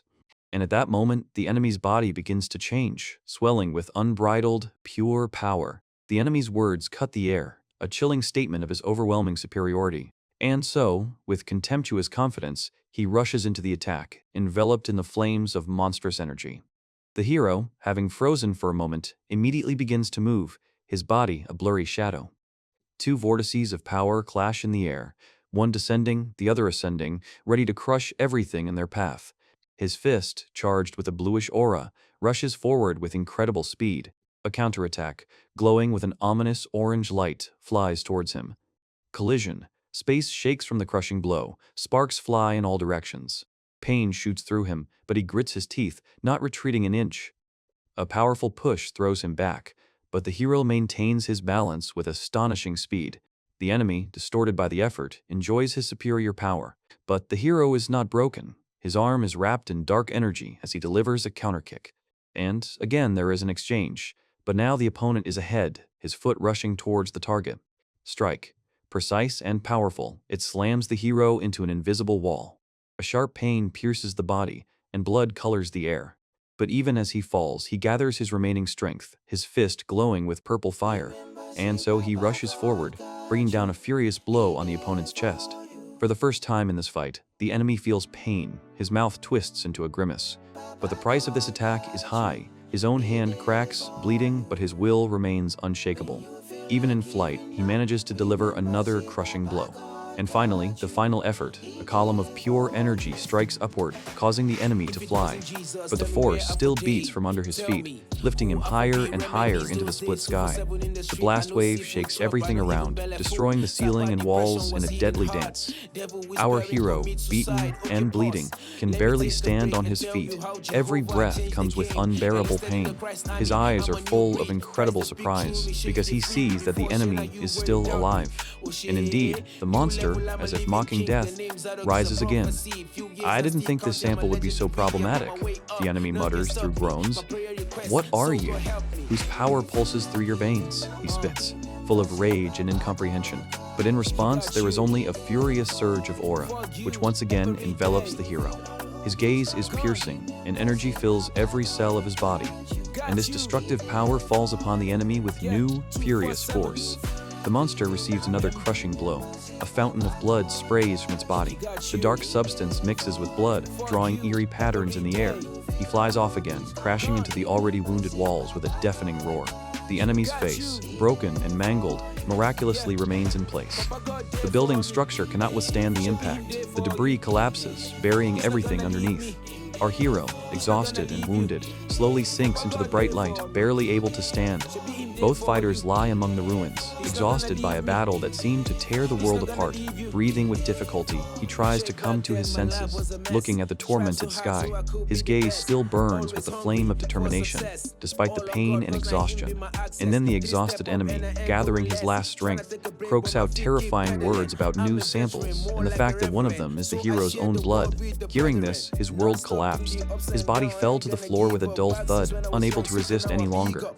Every nerve trembled, and only a ragged, painful sigh escaped from the lungs. He lay in the middle of the neon-lit floor like a puppet with its strings cut. But even in this chaos of consciousness, his gaze rose to the ominous silhouettes around him. And on his bloody face, one could read unbearable pain and horror from the realization of what he had heard. Something mechanical, cold, and faceless attracted his gaze. A plate with the code MN24 on one of the capsules confirmed the enemy's words. A spark of memory flashed in his eyes, piercing the veil of shock. The enemy confirmed with sadistic pleasure. This sample, this horrific experiment, was his blood. An image loomed before him, distorted by the experiment, but painfully familiar. And then the truth flashed through his mind. The monster in the capsule was his older brother. A bitter, pain-distorted smile, full of despair, flashed across the hero's lips. This knowledge finally undermined him, and he collapsed again, losing the rest of his strength. The skies above the ruins were ablaze with a strange, ominous light. The ruined complex, oozing red light, became the site of his personal tragedy. Voices could already be heard in the distance. Some were calling for a retreat, others were calling for the rescue of Dr. Heinel, while there were only 15 minutes left before the arrival of the Allies.